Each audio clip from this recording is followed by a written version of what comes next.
Hello champs, I welcome every one of you in this new video. I hope you all are fine and I'm fine too. आज हम करने वाले हैं हमारा class 10th history का marathon. History के marathon में हम सारे के सारे चैप्टर्स जो क्लास 10th हिस्ट्री में आने वाले हैं वो सारे के सारे चैप्टर इस वीडियो में हम कंप्लीट कर लेंगे, यानी वन शॉट वीडियो रहेगा। इसके पहले मैंने ऑलरेडी हमारा जियोग्राफी, ठीक है, and along with that economy, ठीक है, ज्योग्राफी एंड इकोनॉमी मैंने ऑलरेडी पढ़ा दिया है और वन शॉट मैराथन उसके कंप्लीट हो चुके हैं। एंड उसके नोट्स और इस हिस्ट्री के जो नोट्स हैं एंड ये पीपीटी जो है मैं आपको अपने टेलीग्राम चैनल पे अपलोड कर दूंगा, जिसका लिंक जो है डिस्क्रिप्शन बॉक्स में है। तो जल्दी से जाइए टेलीग्राम चैनल को ज्वाइन कर लीजिए for all the future related updates and study material. Okay, तो चलिए वीडियो की शुरुआत करते हैं और आज हम करेंगे डिटेल से हमारा complete history class 10th all chapters in one shot. Okay, and it is going to be really helpful for your 2026 board examination. तो चलिए शुरुआत करते हैं आज की वीडियो की। तो let's start the video. Okay, पहला चैप्टर है हमारा the rise of nationalism in Europe. The rise of nationalism in Europe. Okay, so class 9th में हमने फर्स्ट चैप्टर पढ़ा था कि जो राइज होता है नेशनलिज्म का फ्रांस में कैसे होता है in terms of French revolution. हमने पढ़ा था फ्रेंच रेवोल्यूशन की शुरुआत कैसे होती है, क्या क्या उसके रिपरकशंस होते हैं और किस तरीके से जो नेपोलियन बोनापार्ट है उसका राइज होता है। 9th क्लास में हमने यहां तक पढ़ा था। ओके, तो उसके आगे की शुरुआत अगर यूरोप की बात करें तो इस चैप्टर से होती है कि इस चैप्टर में हम पूरे के पूरे यूरोप में किस तरीके से नेशनलिज्म की फीलिंग का जन्म होता है वो हम इस चैप्टर में देखेंगे। ओके, सो ये राइज ऑफ नेशनलिज्म है और ये टाइम पीरियड क्या है हमारा 1789 से 1871। आपको दिख नहीं रहा होगा बट यहाँ 1871 लिखा है। ओके, 1871। ओके, किस तरीके से होता है। So the vision of a new world, the vision of a new world. Okay, let's, मैं अपनी थोड़ी सी वीडियो इधर कर लेता हूं ताकि आपको चीजें क्लियर हो। ओके, कोई भी चीज मिस आउट ना हो। Okay, so vision of a new world, तो हम यहाँ पे क्या कर रहे हैं, विजुअलाइज कर रहे हैं एक नया वर्ल्ड, ठीक है, जहां पे फ्लैग जो है उन्होंने रिप्लेस कर दिया है क्रोन्स के। अभी तक जो मोनार्किकल इंस्टीट्यूशंस थे, एब्सोल्यूट इंस्टीट्यूशंस थे, उनको रिप्लेस किसने कर दिया है, फ्लैग्स ने। तो 1848 में फ्रेंच आर्टिस्ट फ्रेडरिक सोरियो एक पेंटिंग बनाते हैं और वो विजुअलाइज करते हैं लॉन्ग ट्रेन ऑफ पीपल्स, यानी कि बहुत सारे लोग एक लॉन्ग लंबी लाइन लगा के मूव कर रहे हैं, जिसमें वेंस भी हैं, वुमेन्स भी हैं, सारे एजेस के एंड क्लासेस के। Okay, marching past the statue of liberty, और स्टैचू ऑफ लिबर्टी बना है, इस तरीके से स्टैचू ऑफ लिबर्टी है, ठीक है, और लोग यहां से इसके सामने से गुजर रहे हैं लाइन बना के, बहुत सारे लोग, ठीक है। In the foreground lie the shattered remains of absolutist symbols, और यहाँ पे कुछ टूटी मूर्तियां हैं, सिंबल्स हैं, किसके, क्रोन्स के, स्केप्टर्स के, ठीक है, और एब्सोल्यूटिस्ट इंस्टीट्यूशन जैसे मोनार्की और church. Okay, the distinct nations are grouped not by royal decree, यहाँ पे जो लोग हैं ये किसी रॉयल ऑर्डर या रॉयल डिक्री की वजह से ग्रुप नहीं हुए हैं, but by their tricolour flags, उनके हाथों में ट्राई कलर फ्लैग्स हैं, इस वजह से वो यहाँ पे इकट्ठा हुए हैं, and costumes. Okay, at the time of this print, इस टाइम पे Germany and Italy did not yet exist as united nations, ठीक है, उस टाइम पे जर्मनी और इटली एक साथ नहीं थे। ओके, यूनाइटेड नेशंस की तरह नहीं एग्जिस्ट करते थे। The image was a prophecy not a snapshot, ठीक है, इट इज अ प्रोफेसी, मतलब एक सोचा गया है कि ऐसा होना चाहिए, ऐसा होगा, विजुअलाइज किया जाएगा concept of nation, visualising the concept of nation. Okay, nation state, a place where citizens not just rulers share a collective identity and history, और यहाँ पे कौन कलेक्टिव आइडेंटिटी को शेयर कर रहे हैं, citizens, not the rulers. Okay, तो यहाँ पे सही लिखा है, अर्नेस्ट रेनन ने लिखा है, a nation is the culmination of a long past of endeavours. A nation यानी एक नेशन बनने के लिए क्या चाहिए होता है, बहुत सारी अचीवमेंट्स चाहिए होती है, एंडिवर्स चाहिए होते हैं जो पास्ट में हुए हों, जिसमें सेक्रीफाइस भी होता है और डिवोशन भी होता है। Its existence is a daily plebiscite, ठीक है, और नेशन का अगर आप नेशन देख रहे हो तो इसका मतलब है कि बहुत लोगों ने अपनी जान गंवाई है प्लेबिसाइट में। ओके, तो यहां तक हमें चीजें समझ आई। ओके, कि फ्रेडरिक सोरियो ने एक पेंटिंग बनाई 1848 में जो वहां पे दर्शा रहे हैं कि लोग मार्च कर रहे हैं स्टैच्यू ऑफ लिबर्टी के पास से, और एब्सोल्यूटिस्ट इंस्टीट्यूशंस वहां पे टूटे पड़े हैं, ठीक है, शैटर्ड रिमेन्स है वहां पे। ओके, और इस टाइम पे जर्मनी और इटली कह सकते हो yet not exist as a united nations, ठीक है, और ये it's a prophecy not a snapshot, okay. और यहाँ पे अर्नेस्ट रेनर ने कहा है कि a nation is a culmination of long past and endeavours of sacrifice and devotion, okay. तो यहाँ पे बहुत सारी चीजें हमें देखने को मिलती हैं। पढ़ते हैं आगे। The first clear expression, the first clear expression.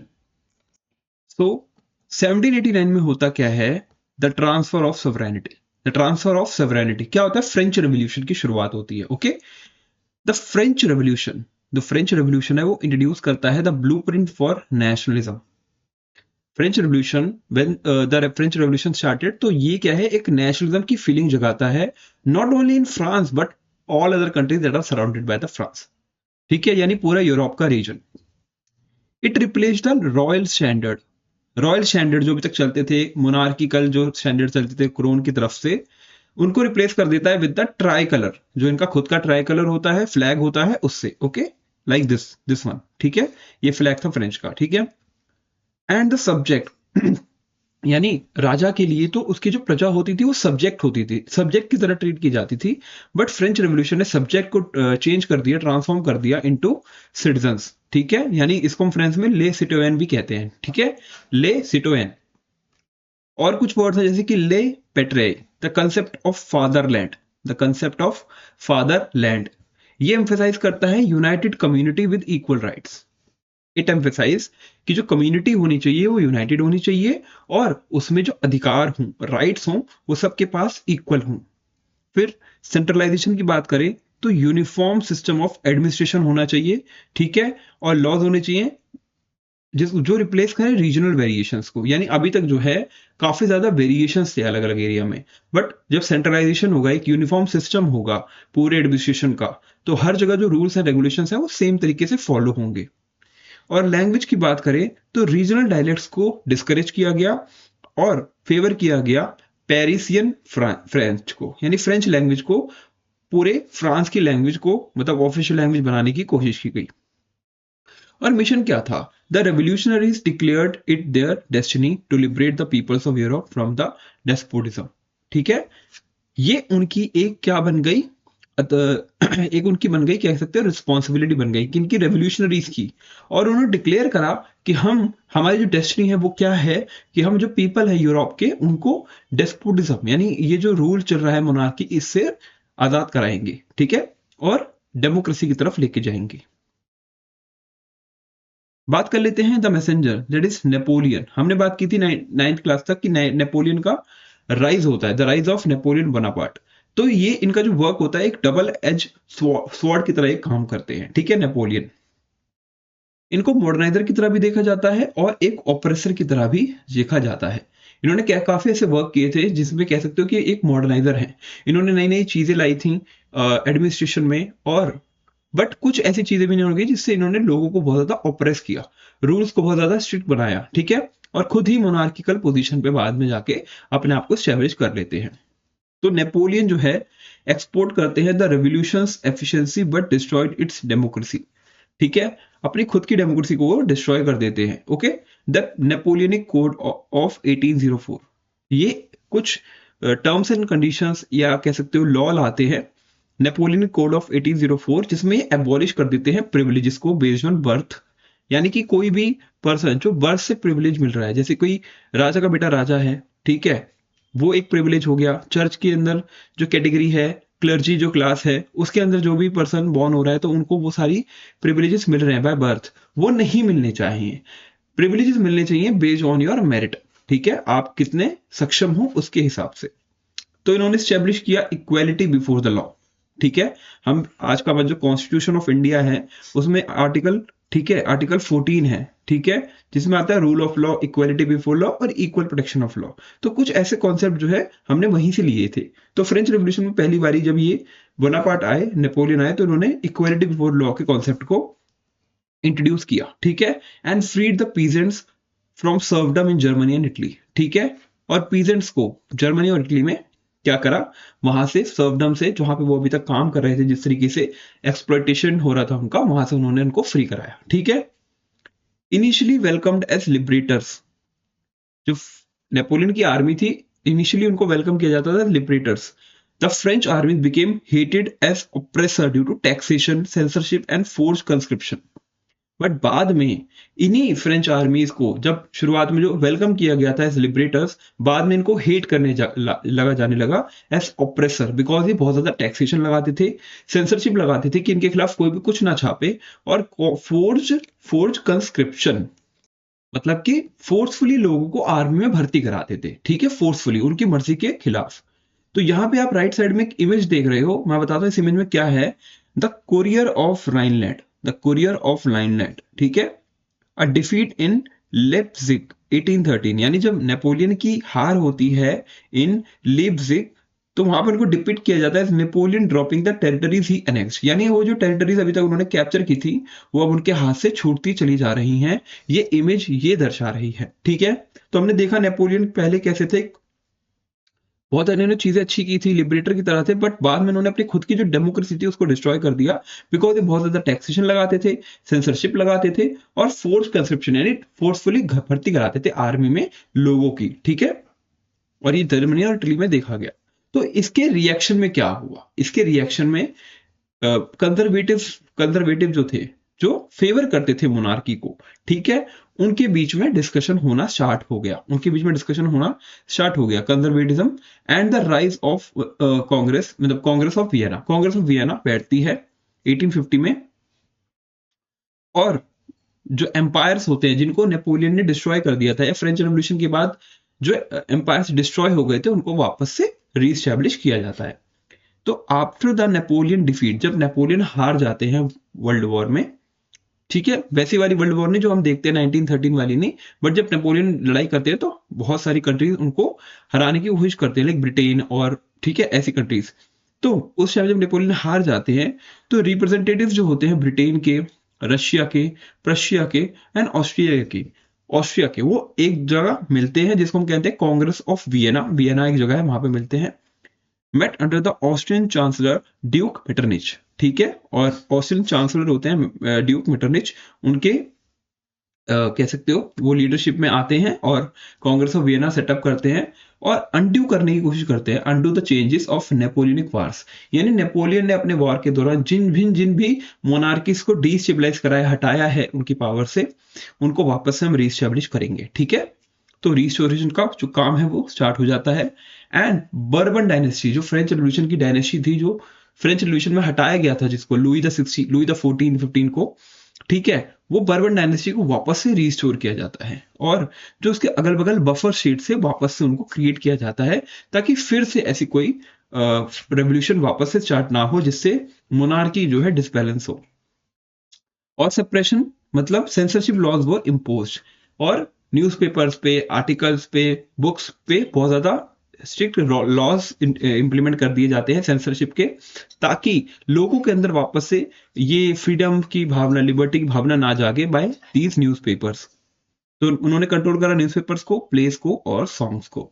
तो कुछ ये रहा reaction and of conservatism and the Congress of Vienna in 1815, ठीक है। बढ़ते हैं आगे। द रेजिस्टेंस, ठीक है, इसके खिलाफ रेजिस्टेंस वापस से आती है, जो 1815 की कांग्रेस ऑफ वियना थी इसके खिलाफ, और लिबरल नेशनलिज्म की फीलिंग आती है, लिबरल नेशनलिज्म की, ड्रिवन अंडरग्राउंड बाय सेंसरशिप, ठीक है। और जैसे सेंसरशिप लॉज लगे हुए थे, जब 1815 के बाद सेंसरशिप लॉ लगे हुए थे, मतलब क्या करते हैं कि लोगों को न्यूज़पेपर पब्लिश करने की इजाजत नहीं थी, और अगर इजाजत भी थी तो पहले वो उनकी जो इन्फॉर्मेशन है वो पहले रीचेक होगी, वेरीफाई होगी बाय द अथॉरिटीज, और उसके बाद ही लोगों तक पहुंचेगी, ताकि अगर कोई ऐसी चीज लिखी हो जो अथॉरिटीज के खिलाफ हो तो उसको पहले ही हटा दिया जा सके। तो इसको कहते हैं सेंसरशिप, ठीक है। बट कुछ ऐसे रेजिस्टेंस थे जो सेंसरशिप के दौरान भी अंदर ही अंदर चल रहे थे, लोगों के बीच ग्रुप्स बन रहे थे। तो फियर था रिप्रेशन का, फियर था रिप्रेशन का कि हमें वापस से दबाया जाएगा और हमारी जो कंडीशन है वापस वैसी हो जाएगी। तो इस फियर की वजह से लिबरल नेशनलिज्म की फीलिंग जगी इनटू सीक्रेट सोसाइटीज, और अलग अलग तरीके की सीक्रेट सोसाइटीज का जन्म होने लगा, जैसे कि कार्बोनरी। कार्बोनरी एक सीक्रेट सोसाइटी का नाम था। सीक्रेट सोसाइटी में होता क्या था कि लोग आपस में मिलते थे, अपने विचार एक दूसरे को बताते थे, ठीक है। ये सीक्रेटली करते थे, गवर्नमेंट को नहीं पता होता था। बिकॉज अगर गवर्नमेंट को पता चल जाए कि उनके खिलाफ षड्यंत्र रचा जा रहा है, ठीक है, कॉन्स्पिरेसी हो रही है और ये लोग डिस्कस कर रहे हैं ग्रुप्स बना के, तो वो उनको रोक देगी। तो ये सीक्रेटली ये सब काम किया जाता था। और इनके जो फिगर हेड थे, जो ये सारे लिबरल नेशनलिज्म हो रहा था, सोसाइटीज बन रही थी, इनके जो फिगर हेड थे वो थे गिजिप्पी मेजीनी, ठीक है, गुइजिप्पी मेजीनी, ठीक है, who believed God intended nations to be the natural units of mankind। और उनका मानना ये था कि भगवान ने जो नेशंस हैं उनको नेचुरल यूनिट्स ऑफ मैनकाइंड के तौर पे बनाया है। ओके, सो कुछ नेटवर्क डेवलप हुए, ठीक है, जैसे कि यंग इटली जिसमें मार्शल थे, और यंग यूरोप जैसे कि बर्ने थे, ठीक है, ये ग्रुप्स के नाम थे। जो मेटरनिच थे, डब्ड हिम, मेटरनिच जो थे, ड्यूक मेटरनिच, जिनके लीडरशिप में कांग्रेस ऑफ वियना एस्टैब्लिश हुई थी, वो बताते हैं the most dangerous enemy of our social order. यानी कि ये जो ग्रुप्स थे इनको वो डिस्क्राइब करते हैं, मेटरनिच, ड्यूक मेटरनिच, ये जो छोटी छोटी सोसाइटीज है इनको बताते हैं कि ये मोस्ट डेंजरस एनिमी है जो हमारा सोशल ऑर्डर चल रहा है, ठीक है। यानी कि अगर कभी हमारा सोशल ऑर्डर हिलता है या बिगड़ता है तो वो इन्हीं ग्रुप्स की वजह से बिगड़ेगा। ओके, बढ़ते हैं आगे। The soul of the nation, romanticism, culture and folklore, ठीक है, the soul of the nation, romanticism, culture and the folklore. तो शुरुआत करते हैं। जैसे नेशनलिज्म जो था was not just territorial, nationalism वाली जो फीलिंग थी सिर्फ फ्रांस में नहीं थी, टेरिटोरियल नहीं थी, इट वॉज इमोशनल ऑल्सो। यानी ये है बहुत ज्यादा लोगों को कनेक्ट कर रही थी आपस में, ठीक है। Romanticism focused on intuition and mystical feelings to create a shared collective heritage। जो रोमांटिस्ट थे, ठीक है, वो क्या करते थे, फोकस करते थे ऐसे इंट्यूशंस पे, ऐसी मिस्टिकल फीलिंग्स पे जो लोगों के बीच में एक ऐसी फीलिंग जाए जिससे वो उनको ऐसा लगे कि वो शेयर कर रहे हैं कलेक्टिव हेरिटेज, शेयर कर रहे हैं कलेक्टिव हेरिटेज। तो रोमांटिस्ट जो होते थे वो ये सारी चीजें करते थे। एंड इसके कुछ प्राइम एग्जांपल्स है, जैसे जर्मनी में the Grimm brothers collected folk tales to oppose French domination. यानी ये जो हेरिटेज वाली चीजें हो, जैसे फोकलोर हो गई और फोक सॉन्ग्स हो गए, एंड और भी जो चीजें होती हैं जो पार्ट बनाती हैं एक कलेक्टिव हेरिटेज का, उनको इस्तेमाल करना अगेंस्ट द फ्रेंच डोमिनेशन। तो जर्मनी में ग्रिम ब्रदर्स ने कलेक्ट किए थे कुछ फोक टेल्स और उसके थ्रू अपोज किया था। पोलैंड की बात करें तो इवन आफ्टर द पार्टीशन के बाद भी national feelings survive through music. National feelings जो थी वो सरवाइव कर पाई बिकॉज ऑफ म्यूजिक, जैसे करोल कोरपिंस्कीज मजूरकाज एंड द लैंग्वेज। और आज के टाइम पे भी हम जो मूवीज देखते हैं, जैसे कि जो नेशनलिज्म के ऊपर मूवीज होती हैं, आर्मी के ऊपर मूवीज होती हैं, तो वो हमारे अंदर एक फीलिंग जगाती है कि नहीं, अगर कोई भी हमें ऑपरेस करता है तो उसके खिलाफ हम आवाज उठा सकते हैं। तो ये जो फीलिंग्स हैं, ये कौन सी फीलिंग्स है, ये फीलिंग्स है रोमांटिसिज्म की, ठीक है, जिसके अंदर अपना कल्चरल हेरिटेज, अपना जो नेशन है उसके प्रति जो लगाव है, उसके थ्रू हम ऑपरेशन को डील करते हैं, उसके खिलाफ आवाज उठाते हैं। Okay, the economics of unity, the जोल वेरिन, ठीक है, जोल वेरिन 1834। ओके, तो पहले क्या होता था, द मर्चेंट्स बर्डन, कुछ ऐसे बर्डन्स थे, ठीक है, जो लोगों को फेस करने पड़ते थे। जैसे कि अगर हैम्बर्ग से न्यूरेमबर्ग आना है, अगर हैम्बर्ग से न्यूरेमबर्ग आना है तो टोटल जो हमारे को क्रॉस करने थे वो 30 कह सकते हो करेंसीज को क्रॉस करना था, ठीक है, 30 करेंसीज, यानी अलग अलग एरिया में अलग अलग करेंसीज होती थी। तो ठीक है, और फिर कस्टम बैरियर्स जैसे 1 2 3 4 5 6 ऐसे टोटल 11 बैरियर्स थे, और हर एक बैरियर पे 5% की ड्यूटी होती थी, ठीक है। तो अगर हैम्बर्ग से न्यूरेमबर्ग आना है तो ओवर 30 करेंसीज को कह सकते हो क्या होता था, 30 करेंसीज हमारे पास होनी चाहिए तब हम क्रॉस कर पाएंगे, क्योंकि हर कह सकते हो कस्टम बैरियर पे हमारे को 11 कस्टम बैरियर थे और हर पे हमें 5% की ड्यूटी देनी पड़ती थी। ओके, तो ये था पहले का टाइम पीरियड। बट बाद में जब यूनिफाई हुआ, द पार्ट 2 यूनिफिकेशन में क्या किया, हैम्बर्ग से अगर आप न्यूरेमबर्ग आते हो तो सिर्फ 2 करेंसीज ही चलती हैं, 2 करेंसीज, ठीक है। सोल्यूशन क्या था, द जोलवेरिन, ठीक है, थोड़ा सा अगर वो प्रोनाउंसिएशन में गड़बड़ हो उसके सॉरी। द सोल्यूशन द जोलवेरिन, इन्होंने एबॉलिश कर दिया टैरिफ बैरियर्स को। यानी कि आप अगर हैम्बर्ग से न्यूरेमबर्ग आ रहे हो तो जो बीच में कस्टम ड्यूज लगती थी उनको एबॉलिश कर दिया गया, करेंसीज को रिड्यूस कर दिया गया फ्रॉम 30 टू जस्ट 2। पहले 30 करेंसीज होती थी, अब सिर्फ 2 करेंसीज हैं। और रेलवे नेटवर्क जो है उनको हार्नेस किया गया economic interest to national unification. Okay, national unification. तो फ्रेडरिच लिस्ट ने एक चीज कही है, a free economic system is the only means to engender national feeling. अगर एक फ्री इकोनॉमिक सिस्टम होगा तो ही हम एनजेंडर कर पाएंगे नेशनलिज्म की फीलिंग को। ओके, तो द इकोनॉमिक्स ऑफ यूनिटी में हमने ये देखा द ज़ोलवेरिन। ओके, जो ट्रेन है इसके थ्रू हम कनेक्ट कर पाए हैम्बर्ग को न्यूरमबर्ग से। ठीक है, 1848 the turning point that failed. क्या हुआ था 1848 में? The year of revolution saw the intersection of popular revolt and middle class ambition. तो 1848 में हुआ क्या? ये था ईयर ऑफ रेवोल्यूशन। क्या था? Year of revolution. और इसमें जो इंटरसेक्शन हुआ कुछ पॉपुलर रिवोल्ट्स का और मिडिल क्लास एम्बिशन का। तो कंटेक्स्ट क्या है? Hunger and hardship. The Silesian weavers revolt. The Silesian weavers revolt हुआ था कब? 1848 में। और इस इवेंट में हुआ जो फ्रैंकफर्ट पार्लियामेंट था उन्होंने ड्राफ्ट किया था constitution for a German nation. The Frankfurt parliament drafted a constitution for a German nation. But collapse क्या हुआ? जो किंग फ्रेडरिच थे, Friedrich Wilhelm IV rejected the crown offered by the ग्यूटर।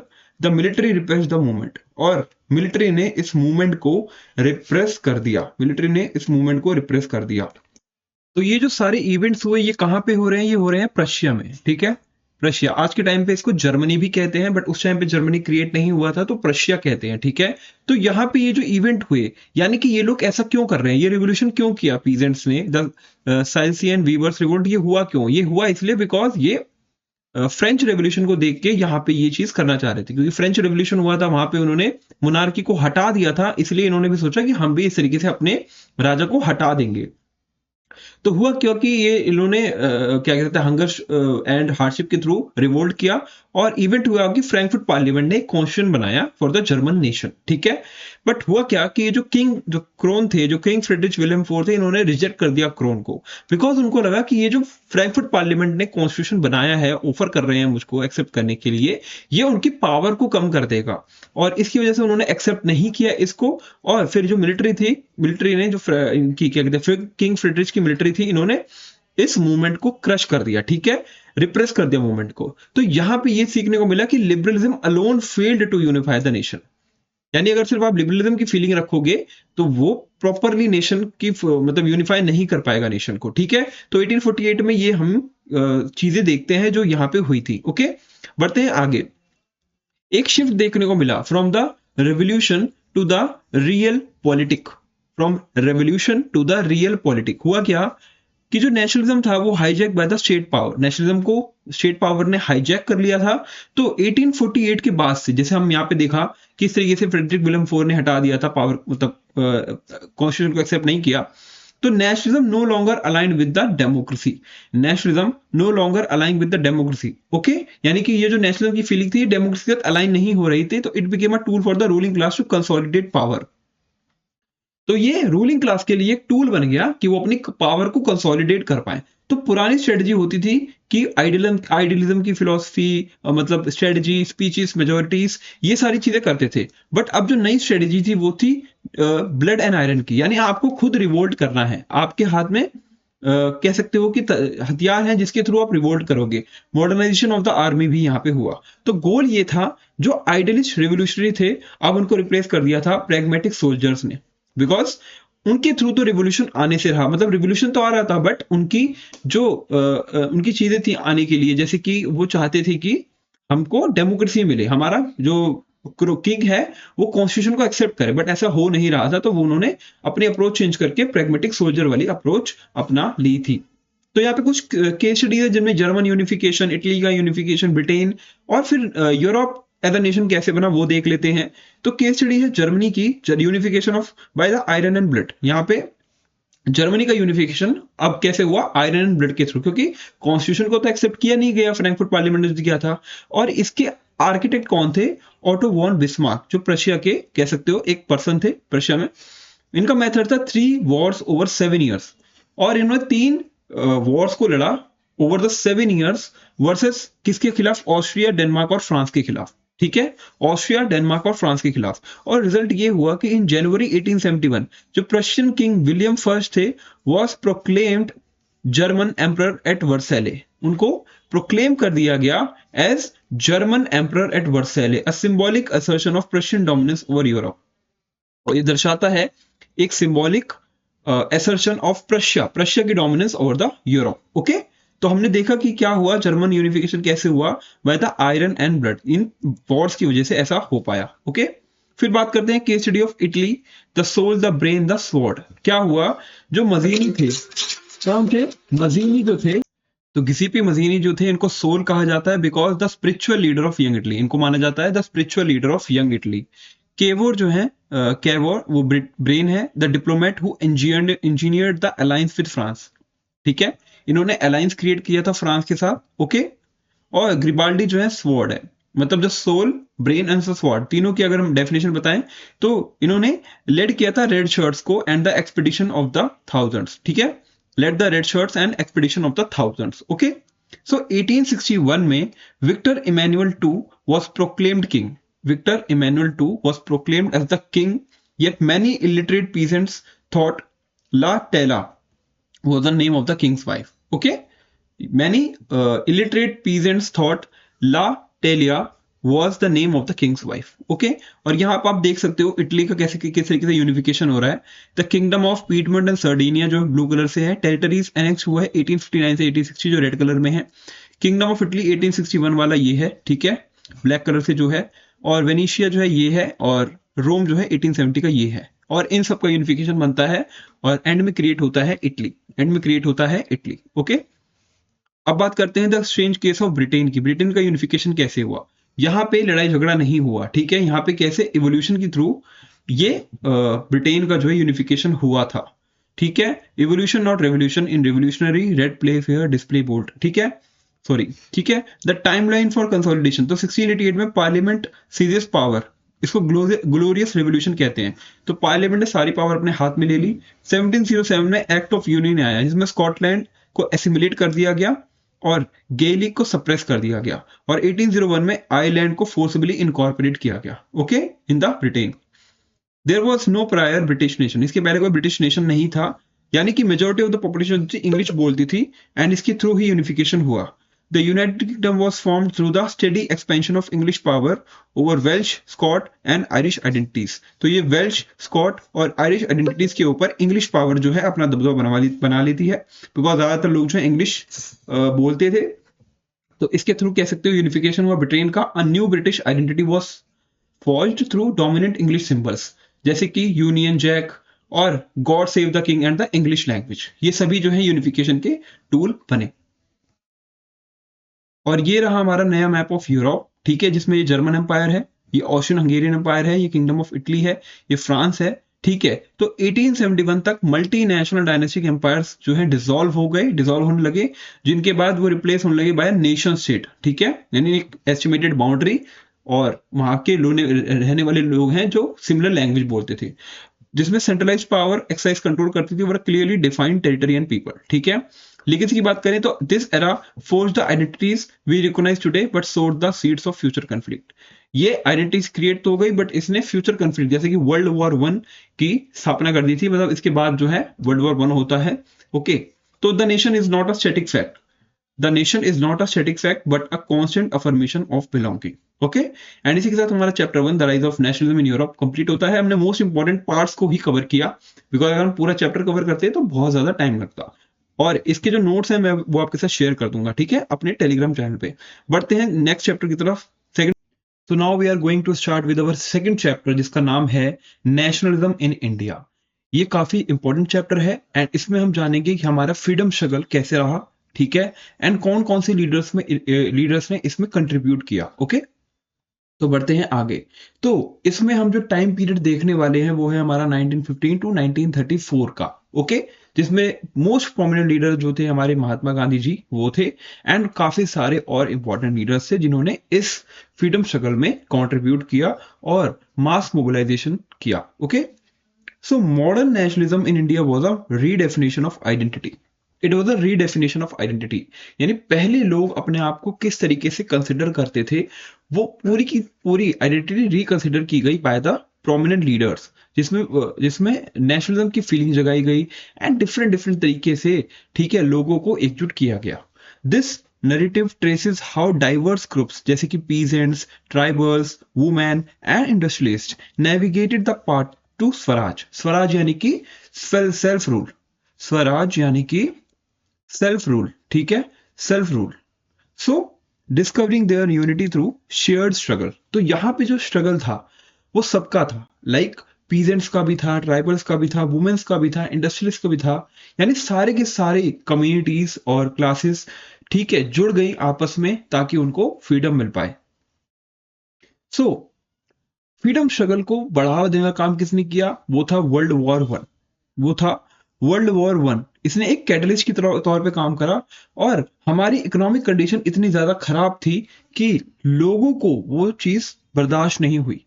पहला तो वर्ल्ड वॉर वन में हमारा जो expenditure था, डिफेंस एक्सपेंडिचर, वो बहुत ही ज्यादा था। मतलब इंडिया जो है फाइनेंस कर रहा था उनकी वॉर्स को, ब्रिटेन की वॉर्स को फाइनेंस कर रहा था, करा जा रहा था इंडिया के थ्रू। यानी जो इंडिया का जो पैसा है वो लगाया जा रहा था ताकि फाइनेंस हो सके वॉर। उसके साथ साथ इंडिया की कंडीशन को टोटली इग्नोर कर दिया गया। यानी इंडिया में कौन सी डिस्ट्रेस है, इकोनॉमिक डिस्ट्रेस है, फूड सिक्योरिटी नहीं है, मतलब फूड की अवेलेबिलिटी लोगों तक नहीं है, उसके ऊपर बिल्कुल भी ध्यान नहीं दिया गया। ठीक है, तो डिफेंस एक्सपेंडिचर की बात करें तो finance by war, loans and raising taxes. यानी वो वॉर को फाइनेंस करने के लिए यहाँ पे टैक्सेस बढ़ाए जा रहे थे इंडियन लोगों पे। कस्टम ड्यूटीज को रेज कर दिया गया और इनकम टैक्स को इंट्रोड्यूस कर दिया गया। ये अगर यहाँ पे एक ग्राफ देखें तो 1930 में कुछ प्राइसेस जो थे, कुछ सामानों के जो दाम थे वो बिल्कुल डबल हो गए अराउंड दिस पीरियड 1918, जब हमारा वर्ल्ड वॉर वन का मिड यानी एंड होने की कगार पे था। यानी कि जो प्राइसेस थे वो बहुत ही ज्यादा हाई हो गए थे, इन्फ्लेशन बहुत ज्यादा बढ़ गया था, जिसका बर्डन कौन झेल रहा था? The common people of India. ठीक है, हम बात करें अगर रूरल डिस्ट्रेस की, ठीक है, तो फोर्स रिक्रूटमेंट हो रहा था आर्मी में। यानी बिना किसी मर्जी के जबरदस्ती लोगों को कॉन्स्क्रिप्ट किया जा रहा था आर्मी में, ताकि वो वर्ल्ड वॉर वन में ब्रिटेन की तरफ से लड़ पाए। और ये सारे लोग कौन थे? इंडियंस थे। ठीक है, जिसने वाइड स्प्रेड एंगर लाया लोगों में, विलेजेस में। ह्यूमन की कॉस्ट बताऊं कि यानी कितने लोगों की डेथ हुई, तो combined with crop failure and the influenza epidemic the 1921 census recording 12 to 13 million deaths. अगर हम क्रॉप फेलियर की बात करें, जो क्रॉप फेल हुई थी जिसकी वजह से लोग के अंदर कह सकते हो जो फूड था वो अवेलेबल ही नहीं था लोगों के पास, एंड कुछ डिजीज जैसे कि इन्फ्लुएंजा, ठीक है, एपिडेमिक। तो 1921 का जो सेंसस है वो बताता है कि 12 से 13 मिलियन, ठीक है, 12 से 13 मिलियन डेथ्स जो है इंडिया में हुई थी उस दौरान। ओके, तो ये सारी चीजें जो थी, इससे भी लोगों के अंदर एंगर बढ़ता जा रहा था अगेंस्ट द ब्रिटिश गवर्नमेंट। ठीक है, against the British colonial government. ठीक है, तो इसको रोकने के लिए फिलॉसफी अपनाई गई, वो थी सत्याग्रह। ठीक है, सत्याग्रह। और ये फिलॉसफी थी महात्मा गांधी जी की, the power of truth force, the power of truth force. तो अगर सत्याग्रह की डेफिनेशन की बात करें तो Satyagraha is not a passive resistance. Satyagraha is not a passive resistance. ये पैसिव रेजिस्टेंस नहीं है, it is pure soul force. ठीक है, it's a pure soul force, यानी कि it appeals the conscience of the oppressor. जो आपको ऑप्रेस कर रहा है, आप उसके कॉन्शियंस को ही चेंज कर दो अपने कुछ एक्शंस से। ठीक है, कि कौन कौन से एक्शन से? ट्रुथ से और नॉन वायलेंस से। यानी भले ही सामने वाला आप पे कितना ही ऑप्रेस करे, आपको कितना ही टॉर्चर करे, बट आपको उसके ऊपर वायलेंस नहीं करना। ठीक है, ट्रुथ और नॉन वायलेंस की जो फिलॉसफी थी वो सत्याग्रह की फिलॉसफी थी, और इसको हिंदी में अहिंसा भी कहते हैं, rather than seeking to destroy them. Okay, तो ये जो सत्याग्रह की फिलॉसफी थी, ये किसने लॉन्च की थी? ये लॉन्च की थी by the Mahatma Gandhi in south Africa in 1913। ठीक है, ये देखिए आप, साउथ अफ्रीका में भी महात्मा गांधी जब साउथ अफ्रीका मतलब इंडिया से पहले महात्मा गांधी साउथ अफ्रीका में थे, एंड वहां पे कुछ मूवमेंट्स वो रन कर रहे थे against the British colonial government. ठीक है, तो वो अफ्रीका भी जो थी वो भी कॉलोनी थी ब्रिटिशर्स की। ठीक है, तो प्रूविंग ग्राउंड की बात करूं कि किस तरीके से उन्होंने प्रूव करा कि ये जो सत्याग्रह है इसको हम यूज कर सकते हैं as our tool against the British government. तो उन्होंने 3 जगह पे मूवमेंट्स किए। पहला था चंपारण बिहार में, ठीक है, ये 1917 के अंदर किया इन्होंने, और struggle against the oppressive plantation system. Champaran में प्लांटेशन सिस्टम के खिलाफ, इंडिगो कल्टीवेशन के खिलाफ इन्होंने आवाज उठाई और वहां की पीजेंट्स की मदद करी। चंपारण बिहार में हुआ क्या था कि जो ब्रिटिशर्स थे वहां पे वो फोर्सफुली इंडिगो कल्टीवेट करवा रहे थे लोगों से, ठीक है, on the 1/3 of their land, ठीक है, तिनकटिया सिस्टम भी कहते हैं इसको, ठीक है। 1/3 of the land they were forcing the peasants to cultivate the indigo, ठीक है। But indigo was not a food crop, it was a commercial crop, यानी जैसे आपने नील सुना होगा ना, वो क्रॉप थी। एंड इसको फॉरेन मार्केट में बेचा जाता था, जिसमें फायदा जो था ब्रिटिशर्स का था, ना कि इंडियंस का, ठीक है। तो उनके ऊपर जो ये तिनकटिया सिस्टम लागू किया गया था, इसके अपोज में क्या कहते हैं, महात्मा गांधी जी ने उनका साथ दिया था। फिर सेकंड था हमारा खेड़ा गुजरात में, ठीक है, ये भी 1917 के अंदर ही था। और यहाँ पे revenue relaxation due to crop failure, यानी कि जो रेवेन्यू कलेक्ट किया जाता था फ्रॉम द फार्मर्स, तो उसके खिलाफ क्या कहते हैं, महात्मा गांधी ने स्ट्राइक मतलब मूवमेंट चलाया था, स्ट्राइक की थी, जिसमें उन्होंने अपील की थी कि आप इस टाइम पे टैक्स मत लो, बिकॉज क्रॉप ऑलरेडी फेल हो चुकी है और पीजेंट्स के पास कुछ बचा नहीं है, फार्मर्स के पास कुछ बचा नहीं है देने के लिए। तो उन्होंने क्या किया, जो रेवेन्यू था, डिमांड था, उसको कम करवाया था। और फिर थर्ड जो था वो 1918 में अहमदाबाद में हुआ। उन्होंने organising the cotton mill workers, जो कॉटन मिल वर्कर्स थे उनकी सैलरी बढ़वाने का काम उन्होंने यहाँ पे किया, ठीक है। कॉटन मिल वर्कर्स की सैलरी बढ़वाने का काम इन्होंने किया। और जो मालिक थे, इंडस्ट्रियलिस्ट थे, वो कौन थे, ब्रिटिशर्स ही थे, ऑब्वियस सी बात है। तो उनको मजबूरन इंक्रीज करनी पड़ी सैलरी, ठीक है। और उनकी जो शिफ्ट टाइमिंग थी वो भी थोड़ी बहुत चेंज करवाई गई, ताकि उनको टाइम मिले अपनी फैमिली के साथ रहने का। तो ये जो 3 एक्ट थे, चंपारण में, खेड़ा में और अहमदाबाद में, इसने प्रूफ कर दिया कि महात्मा गांधी जो हैं अब रेडी हैं नेशन वाइड मूवमेंट लॉन्च करने के लिए। बिकॉज ये मूवमेंट से पता, ये मतलब ये जो एक्ट थे, 3 एक्ट, इससे पता चलता है कि सत्याग्रह को we can use as a force against the British government, okay. तो हुआ क्या कि एक एक्ट लाई, कौन, ब्रिटिश गवर्नमेंट, जिसको कहते हैं रोलेट एक्ट, ठीक है। रोलेट एक्ट लाई और इसके अंदर कुछ ऐसे प्रोविजन है जो कि बहुत ज्यादा एक्सप्लॉइटेटिव थे, जैसे कि अगर ब्रिटिश गवर्नमेंट चाहे तो किसी भी नेशनल लीडर को गिरफ्तार कर सकती है 2 सालों के लिए बिना किसी ट्रायल के। ट्रायल का मतलब कि उनको जाके कोर्ट में पेश होने का मौका ही नहीं मिलेगा, अपना रिप्रेजेंटेशन करने का मौका ही नहीं मिलेगा, 2 साल तक उनको बंद किया जा सकता है। तो ये बहुत ही ज्यादा डिवास्टेटिंग लॉ था, जिससे बहुत सारे नेशनल लीडर्स को पकड़ा गया और जेल में बंद कर दिया गया विदाउट एनी ट्रायल। तो इसमें क्या है, allowed detention of political prisoners without trial for 2 years, ठीक है। तो इसके रिस्पॉन्स में गांधी जी ने क्या करा, ऑर्गेनाइज अ नेशन वाइड हड़ताल on 6th of April। 6th of April को नेशन वाइड हड़ताल कर दी घोषित, किसने, गांधी जी ने, ओके। और इसके संदर्भ में, इसके अपोजिंग में, कि ये हड़ताल ना हो, इसके अपोज में ब्रिटिश गवर्नमेंट ने क्या किया, वो उन्होंने भी क्या करा, पुट कर दिया restrictions on the movement of people. लोग बाहर नहीं निकल सकते, ठीक है। मिलिट्री रूल लगा दिया, ठीक है, मार्शल लॉ लगा दिया, जिसके अंदर लोगों को बाहर निकलने से मना कर दिया, ठीक है। और एक इंसिडेंट हुआ पंजाब में, जो कि बहुत ज्यादा दुखद इंसिडेंट था, वो था जलियांवाला बाग इंसिडेंट, ठीक है। एंड ये ट्रेजेडी हुई थी 13th of April 1919 में, ठीक है। यहाँ पे जनरल डायर ने ब्लॉक कर दिए थे exit gates and peaceful public पे, पीसफुल क्राउड पे, जो बैसाखी के दिन इकट्ठा हुई थी मेले में, उसके ऊपर पीसफुल पोजीशन पे उन्होंने क्या किया, फायरिंग स्टार्ट कर दी। His aim to produce a moral effect to create a terror and awe. And उसका एम क्या था जनरल डायर का, कि वो लोगों के अंदर डर पैदा करे, ताकि कोई भी फिर से ऐसा एक्ट ना कर पाए, ठीक है। यानी कि मतलब वो ब्रिटिश गवर्नमेंट के खिलाफ कोई भी उठ ना पाए, ठीक है। इसके बाद क्या हुआ, इन द आफ्टरमैथ स्ट्राइक्स हुए, अटैक्स हुए गवर्नमेंट बिल्डिंग से, एंड ह्यूमिलिएशन ऑफ सत्याग्रहीज, ठीक है। ह्यूमिलिएट किया गया सत्याग्रहीज को बहुत ज्यादा, ठीक है। इसके बाद तो गांधी जी ने जो ये मूवमेंट था, ये हड़ताल का, इसको कॉल ऑफ कर लिया, उसको बंद कर दिया, क्योंकि इसमें लोगों को क्रॉल करवाया जा रहा था बाय द ब्रिटिश गवर्नमेंट। ये सत्याग्रहीज थे, ठीक है, इनको, ठीक है, यानी बहुत ज्यादा ऑपरेशन इन्होंने किया था हमारे इंडियंस पे, ठीक है। तो हमने ऑपरेशन में से कर देख लिया, ओके। सो फिर गांधी जी ने सोचा कि अब टाइम आ गया है इन ब्रिटिशर्स को रोकने का, और उन्होंने लॉन्च किया था नॉन कॉपरेशन मूवमेंट। उन्होंने इस मूवमेंट के थ्रू क्या बताया, कहा कि हमें एक ऐसा मूवमेंट लॉन्च करना चाहिए जिसमें हम कॉपरेट ही ना करें ब्रिटिशर्स को। जब हम कॉपरेट ही नहीं करेंगे किसी भी चीजों में, तो उसके बाद उनकी जो गवर्नमेंट है वो अपने आप ही ढह जाएगी, क्योंकि उनके पास फंक्शन करने के लिए कुछ बचेगा नहीं। फंक्शन करने वाले लोग तो हम ही हैं, हम ही।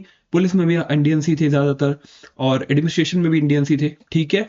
भले ही वो काम उनके लिए कर रहे थे, बट थे तो इंडियंस ही। तो अगर वो कॉपरेट करना बंद कर देंगे तो ब्रिटिशर्स जो है हार जाएंगे, ठीक है। और इसको और वाइड बनाने के लिए उन्होंने खिलाफत की इशू को भी ज्वाइन कर दिया नॉन कॉपरेशन के मूवमेंट से। हुआ क्या था कि जो हमारा ओटोमन खलीफा है, ठीक है, उस टाइम पे उनकी बहुत ज्यादा इंसल्ट की थी ब्रिटिशर्स ने, ठीक है। तो अगर उनकी इंसल्ट है तो पूरे जो मुस्लिम लोग हैं उनको, वो उनसे कनेक्शन फील करते थे, तो उनको इंसल्ट उनको भी फील होती थी।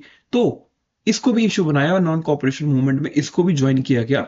और इस अलायंस के थ्रू क्या हुआ, उन्होंने लॉन्च किया हमारा non cooperation movement, launch a broad movement Gandhi ji linked Swaraj with the Khilafat issue, defending the Ottoman Khalifa to align Hindus and Muslims, जिससे हिंदू और मुस्लिम्स दोनों को एक साथ लाया गया और एक मास मूवमेंट को लॉन्च किया गया, ठीक है। की अलाइज थे इसमें अली ब्रदर्स, यानी कि from the Muslim side Ali brothers was there, जो इस मूवमेंट को मास लेवल पे ऑर्गेनाइज कर रहे थे। लॉजिक क्या था नॉन कॉपरेशन का, ये बेस्ड थी on the Hind Swaraj thesis, यानी British rule survives only because of Indian cooperation. British survive क्यों कर पा रहे हैं, बिकॉज इंडियंस उनको कॉपरेट कर रहे हैं, ठीक है। अगर इंडियंस रिफ्यूज कर देंगे कॉपरेट करना तो उनका जो राज है वो कोलैप्स हो जाएगा, ठीक है। और इस मूवमेंट को अडॉप्ट किया गया at the Nagpur session, Congress session of December 1920, ठीक है। ये डेट अगर आपको नहीं दिख रही तो मैं बता दूं, दिसंबर 1920 को अडॉप्ट किया गया नागपुर सेशन ऑफ कांग्रेस में, ठीक है। कौन सा मूवमेंट, नॉन कॉपरेशन मूवमेंट, ठीक है। वेव वन यानी फर्स्ट वेव में क्या हुआ, rebellion in the towns. Rebellion in the towns मतलब क्या किया, लोगों ने एक्शन किया। क्या एक्शन लिया, उन्होंने फॉरेन क्लोथ को बॉयकॉट कर दिया और बीच सड़क पे उनको जलाने लगे, लाइक दिस, ठीक है। फॉरेन क्लोथ जो थे कहां से आते थे, ब्रिटिशर से आते थे, ये ब्रिटेन से आते थे, वहां से वो लोग यहाँ लाते थे और हम लोग बेचते थे। तो ब्रिटिशर्स के जो फॉरेन क्लोथ थे उनको क्या किया, जला दिया बीच सड़क पे। लोगों ने अपने टाइटल्स छोड़ दिए, जो उनको ब्रिटिशर्स ने दिए थे वो टाइटल्स उन्होंने छोड़ दिए, ठीक है। बॉयकआउट करा सिविल सर्विसेज से, कोर्ट से और स्कूल से। अब बच्चों बच्चों को भी नहीं जाने दे रहे थे स्कूल इंडियंस, अपने बच्चों को। और वहां पे जो टीचर्स इंडियंस थे वो भी नहीं जा रहे थे, यानी कि पढ़ाने वाले भी नहीं थे और बच्चे भी नहीं थे, ठीक है। और बॉन फायर्स ऑफ फॉरेन क्लोथ, ठीक है। ये तीन चीजें वहां पे हुई और इसका रिजल्ट ये हुआ कि जो इकोनॉमिक कह सकते हो इकोनॉमिक्स थी ब्रिटिशर्स की, वो बिल्कुल ही ढह गई। यानी जो उनका रेवेन्यू था, सोर्स था, वो बिल्कुल खत्म होने लगा। मतलब फॉरेन क्लोथ के इंपोर्ट जो है हाफ हो गए। 1920-21 में हाफ हो गए फॉरेन क्लोथ के इंपोर्ट, और जिसकी वैल्यू जो थी 102 करोड़ 102 करोड़ से घट के 57 करोड़ तक रह गई, ठीक है। बट क्यों ये जो रेबिलियन था ये कम होने लगा, ये डिक्लाइन होने लगा, मतलब ऐसा क्यों हुआ, ठीक है। ऐसा हुआ कि no alternative Indian institutions for students and lawyers, यानी इंडियंस और लॉयर्स के लिए कोई और इंडियन इंस्टीट्यूट था ही नहीं। तो मजबूरन उनको क्या करना पड़ा, जाना ही पड़ा वापस से कोर्ट्स में, स्कूल्स में, सिविल सर्विसेज में, ठीक है। और सेकंड, फॉरेन क्लोथ को अगर बॉयकॉट करोगे तो आपको दूसरा ऑल्टरनेटिव चाहिए, जो कि है खादी। जो खादी जो है बहुत ज्यादा एक्सपेंसिव था, क्योंकि हाथ से बनाया जाता था, और लोग जो पुअर लोग थे उनके लिए बहुत ज्यादा एक्सपेंसिव था, इसको नहीं खरीद सकते थे, इसलिए उनको वापस से उनकी डिपेंडेंस थी फॉरेन क्लोथ पे वापस से स्टार्ट हो गई, ठीक है। इस वजह से डिक्लाइन हुआ। फिर पीजेंट स्ट्रगल भी हुआ 1921 में अवध में, ठीक है। 1921 अवध में, और इसके लीडर थे बाबा रामचंद्र, ठीक है। बाबा रामचंद्र, इनका टारगेट था तालुकदार्स एंड लॉन्डलॉर्ड्स को, जो डिमांड करते हैं high rents and begar, force labour. Force labour को बेगार कहते हैं, ठीक है। तो इनका ही टारगेट था बाबा रामचंद्र का कि ये जो तालुकदार्स हैं, लैंडलॉर्ड्स हैं, जो बहुत ज्यादा हाई रेंट डिमांड करते हैं और बेगार डिमांड करते हैं, उनको हमने रोकना है, ठीक है। तो उनकी इंटरप्रिटेशन क्या थी स्वराज की, कि हम कोई भी टैक्स पे नहीं करेंगे इन तालुकदार और लैंडलॉर्ड्स को, और लैंड जो उनके पास है, जो बहुत बड़ी बड़ी लैंड है, जमीनें हैं, उनको हम रीडिस्ट्रीब्यूट करेंगे छोटे छोटे फार्मर्स में, ठीक है। और इन्होंने कौन सा मेथड अपनाया, नाई धोबी बंस, ठीक है। यानी कि नाई और धोबी जो है वो अपना काम करना छोड़ देंगे। नाई यानी बाल काटना छोड़ देंगे, और धोबी यानी कपड़े धुलना छोड़ देंगे। जब वो ऐसा काम छोड़ देंगे करना, तो इनके लिए बहुत ज्यादा दिक्कतें हो जाएंगी। Barbers and washerman refuse service to the landlords. और आउटकम क्या हुआ इसका, आउटकम ये हुआ कि as the movement spread, grains hoards were take over and bazaar looted. और धीरे धीरे क्या हुआ कि मूवमेंट जैसे जैसे बढ़ता जा रहा था, जो ग्रेन्स थे, जो मार्केट में फूड ग्रेन्स थे, उनको होल्ड कर लिया जाता था। उनको एक जगह कमरे में बंद कर दिया जाता था कि लोगों को ना मिले और बाजार को लूटने लगे। The Congress leadership did not approve this. और कांग्रेस ने बोला भी कि हम इस चीज को अप्रूव नहीं करते कि आप लूट पाट करो, आपको सिर्फ कॉपरेशन करने से मना करा है, नहीं ना कि आप ये सब करो, बाजार को लूटो, फूड ग्रेन्स को होल्ड करो। ठीक है। तो फिर दूसरी जगह अगर हम बात करें तो ट्राइबल्स और प्लांटेशंस की भी बात कर लेते हैं, प्लांटेशन वर्कर्स की। उन्होंने किस तरीके से नॉन कॉपरेशन मूवमेंट में काम किया। तो ट्राइबल रिवोल्ट्स हुए कहाँ पे, गुडेम हिल्स में। और इनके जो लीडर थे वो थे अलूरी सीतारमन राजू। ठीक है। और लोग मानते हैं कि इनके पास एस्ट्रोलॉजिकल पावर्स है, यानी इनको कोई मार नहीं सकता, मतलब ऐसे लोगों को डिवाइन फिगर की तरह इनको ट्रीट करते थे अलूरी सीतारमन राजू को। ठीक है। ग्रीवांस ये था कि forest loss preventing grazing and collection. Britishers ने कुछ ऐसे लॉस को इंप्लीमेंट किया था फॉरेस्ट में, ताकि जो लोग हैं वो अपने गाय बछड़े कैटल्स को ना चरा पाए फॉरेस्ट में ले जाके, और वहां के जो फॉरेस्ट प्रोड्यूस है उसको इस्तेमाल ना कर पाए। उनके ऊपर रोक लगाने के लिए बेसिकली ब्रिटिशर्स ने काम ये किया था, फॉरेस्ट लॉज लगा दिए थे। तो अलूरी सीतारमन राजू जी जो थे, उनका जो मूवमेंट था इनके खिलाफ था, ब्रिटिशर्स के खिलाफ, जो उन्होंने ऑपरेसिव फॉरेस्ट लॉस उनके ऊपर लगाए थे, जिसकी वजह से वो अपने कैटल्स को नहीं चरवा पा रहे थे, ग्रेज नहीं करवा पा रहे थे, और फॉरेस्ट कलेक्ट जो है नॉन टिम्बर प्रोड्यूस उसको कलेक्ट नहीं कर पा रहे थे। तो उन्होंने क्या मेथड अपनाया, गोरिल्ला वॉरफेयर का, और उन्होंने वायलेंस का भी सहारा लिया। ठीक है। राजू असर्टेड कि India could be liberated only by force. उन्होंने कहा कि इंडिया को लिबरेट कर सकते हैं अगर हम फोर्स करेंगे, तभी, मतलब फोर्स लगाएंगे, वायलेंस करेंगे तभी कर सकते हैं। हम नॉन कॉपरेशन यानी विदाउट स्ट्रगल, मतलब विदाउट फोर्स हम इसको इंडिया को आजाद नहीं कर सकते। ठीक है। Not non violence. तो ये तो बात रही ट्राइबल मूवमेंट्स की। अब दूसरी तरफ है प्लांटेशन वर्कर्स। ये प्लांटेशन वर्कर्स कहाँ की बात हो रही है, असम की। ठीक है। तो inland immigration act of 1859 prevented leaving tea gardens. Britishers ने एक एक्ट लगाया, इनलैंड इमिग्रेशन एक्ट, जिसमें 1859 में, जिसमें जो कह सकते हैं जो टी वर्कर्स हैं, जो काम कर रहे हैं प्लांटेशन वर्कर्स, वो जमीन छोड़ के, मतलब काम छोड़ के नहीं जा सकते, they can not leave the work. The dream Gandhi Raj मेंट, गांधी राज का मतलब, जो गांधी जी का राज है, वो लोग क्या समझते थे, वो समझते थे कि meant that everyone would be given land in their own villages. ठीक है। कि हर किसी को जो है जमीनें मिलनी चाहिए उनके खुद की गांवों में। ठीक है। तो रियलिटी क्या थी, वर्कर्स डिफाइड अथॉरिटीज। तो वर्कर्स ने काम करने से मना कर दिया। ठीक है। But were stranded by railway strikes and brutally beaten by police. ठीक है। बट इसमें हुआ क्या कि जब उन्होंने स्ट्राइक्स की तो उनको पुलिस ने बहुत ज्यादा ब्रूटली मारा, बीट किया। ठीक है। पीटा। ओके। तो हमने बात कर ली ट्राइबल्स की भी और प्लांटेशन वर्कर्स की भी। ठीक है। हुआ क्या, एक ऐसा इंसिडेंट हुआ जिसकी वजह से इसको रोकना पड़ा, नॉन कॉपरेशन मूवमेंट को। इसमें बहुत ज्यादा वायलेंस की चीजें होने लगी थी अलग अलग क्षेत्रों में। बट एक मेजर इवेंट जो हुआ वो था चौरी चौरा में, जो कि हुआ फरवरी 1922 में। और इसी के बाद जो था, गांधी जी ने नॉन कॉपरेशन मूवमेंट को कॉल ऑफ कर दिया, वापस बुला लिया, और कहा कि अब हमें इसको रोकना चाहिए, बिकॉज इसके अंदर हमारा जो प्राइम टारगेट था वो था ट्रुथ और नॉन वायलेंस, वो ही ब्रेक डाउन हो गया, यानी हमने वायलेंस कर दिया, यानी हमने स्ट्रेटजी ही तोड़ दी। ठीक है। तो गांधी जी ने हॉल्ट कर दिया non cooperation movement after violence at Chaura Chauri. Chauri Chaura, Chauri Chaura is a place in the Uttar Pradesh. ठीक है। वहां पे लोगों ने क्या करा, पुलिस स्टेशन में आग लगा दी। जो वहां पे पुलिस स्टेशन थे, वो सारे पुलिस वाले जो वहां पे थे उनकी डेथ हो गई। ठीक है। तो ये it's a grave act of violence, and Gandhi ji को बिल्कुल भी बर्दाश्त नहीं हुआ। ठीक है। फिर उसके बाद 1923-28 में द इंटरनल डिबेट चलने लगी, यानी जो कांग्रेस थे उसके दो डिवाइडेशन हो गए थे। एक थे कह सकते हैं एक्सट्रीमिस्ट। ठीक है। ठीक है। और एक थे रेडिकल्स, मतलब एक थे एक्सट्रीमिस्ट और रेडिकल्स, और एक थे प्रो चेंजर्स। ठीक है। अलग अलग नाम है, अलग अलग नाम से हम इनको जानते हैं, बट एक थे जो ब्रिटिशर्स के साथ काम करके चेंजेस लाना चाहते थे, और एक ग्रुप था जो ब्रिटिशर्स के अगेंस्ट स्ट्राइक्स करके, मूवमेंट्स लॉन्च करके वह चेंजेस लाना चाहते थे। तो एक Swaraj party, council entry versus radicals mass agitation. ठीक है। और रेडिकल्स बिलीव करते थे कि हम मास एजिटेशन करेंगे तभी हमारे जो टारगेट्स हैं वो कंप्लीट हो पाएंगे। तो हुआ क्या क्या, उसी दौरान 1928 में आया साइमन कमीशन।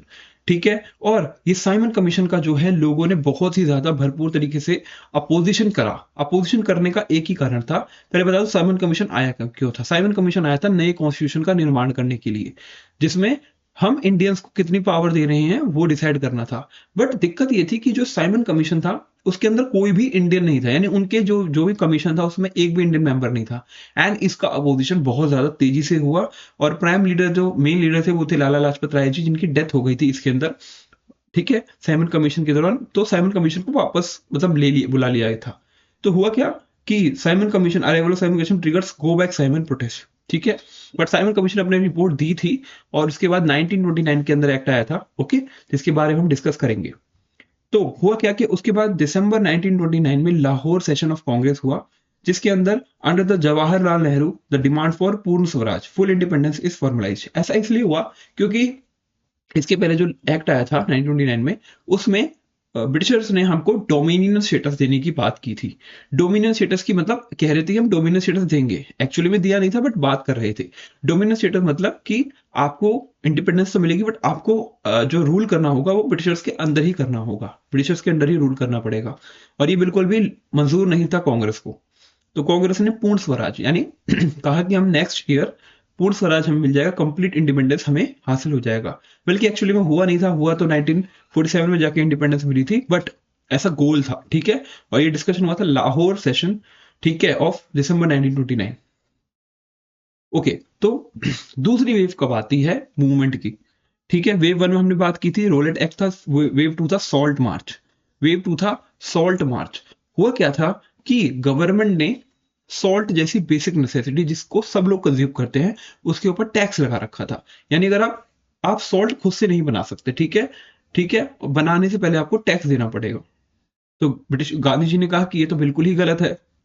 सॉल्ट एक कॉमन आइटम है, कॉमन नीड का चीज है जिसको लोग रोज कंज्यूम करते हैं। अगर आप उसके ऊपर इतना ज्यादा टैक्स लगाओगे तो पुअर लोग उसको कैसे कंज्यूम करेंगे। तो सॉल्ट जो है एक सिंबल की तरह काम किया लोगों को कनेक्ट करने में, मास मोबिलाइजेशन में। A commodity consumed by rich and poor alike, दोनों ही पुअर हो या रिच हो, दोनों को सॉल्ट की जरूरत है। The tax revealed the most oppressive face of British rule. और ये जो टैक्स इसके ऊपर लगा था, इससे जो ऑपरेसिव रूल था ब्रिटिशर्स का वो दिख रहा था, बिल्कुल सामने आ रहा था। तो गांधी जी ने एक मार्च निकाला फ्रॉम साबरमती टू दांडी, ठीक है, फ्रॉम साबरमती टू दांडी, ठीक है, साबरमती टू दांडी लॉन्च निकाला। तो ये जो मार्च थी साबरमती से दांडी की, ये थी 240 माइल्स की, ठीक है। और इस गांधी जी के साथ 78 वॉलेंटियर्स थे, जो कि धीरे धीरे बढ़ते बढ़ते थाउजेंड्स हो गए, ठीक है, ये नंबर थाउजेंड में कन्वर्ट हो गया। इतने सारे लोग उनके साथ दांडी तक गए चल के, ठीक है। स्ट्रेटेजिक शिफ्ट हुआ from non cooperation refusal to assist. यहाँ पे नॉन कॉपरेशन में क्या था कि हम असिस्ट नहीं करेंगे, कॉपरेट नहीं करेंगे, टू सिविल डिसओबीडियंस यानी active breaking of colonial laws. यानी कि हम अब कॉलोनियल जो लॉज हैं, जो लॉ बनाए गए हैं, उनको तोड़ेंगे, क्योंकि सॉल्ट जो लॉ था वो भी गांधी जी ने तोड़ा था। तो एक शुरुआत कर दी गांधी जी ने, और यहाँ पे मास मोबिलाइजेशन हुआ, क्योंकि सॉल्ट जो है एक कॉमन सब्जेक्ट था, सबने उसके साथ कनेक्ट किया। और 6 अप्रैल 1930 को सिविल डिसोबीडियंस मूवमेंट की शुरुआत हो गई, ठीक है। 6 अप्रैल 1930 को सिविल डिसोबीडियंस मूवमेंट की शुरुआत जो है कर दी गांधी जी ने, ठीक है। और ये हमारा स्टार्ट हो गया। तो पार्टिसिपेंट कौन थे सिविल डिसओबीडियंस मूवमेंट में, ठीक है।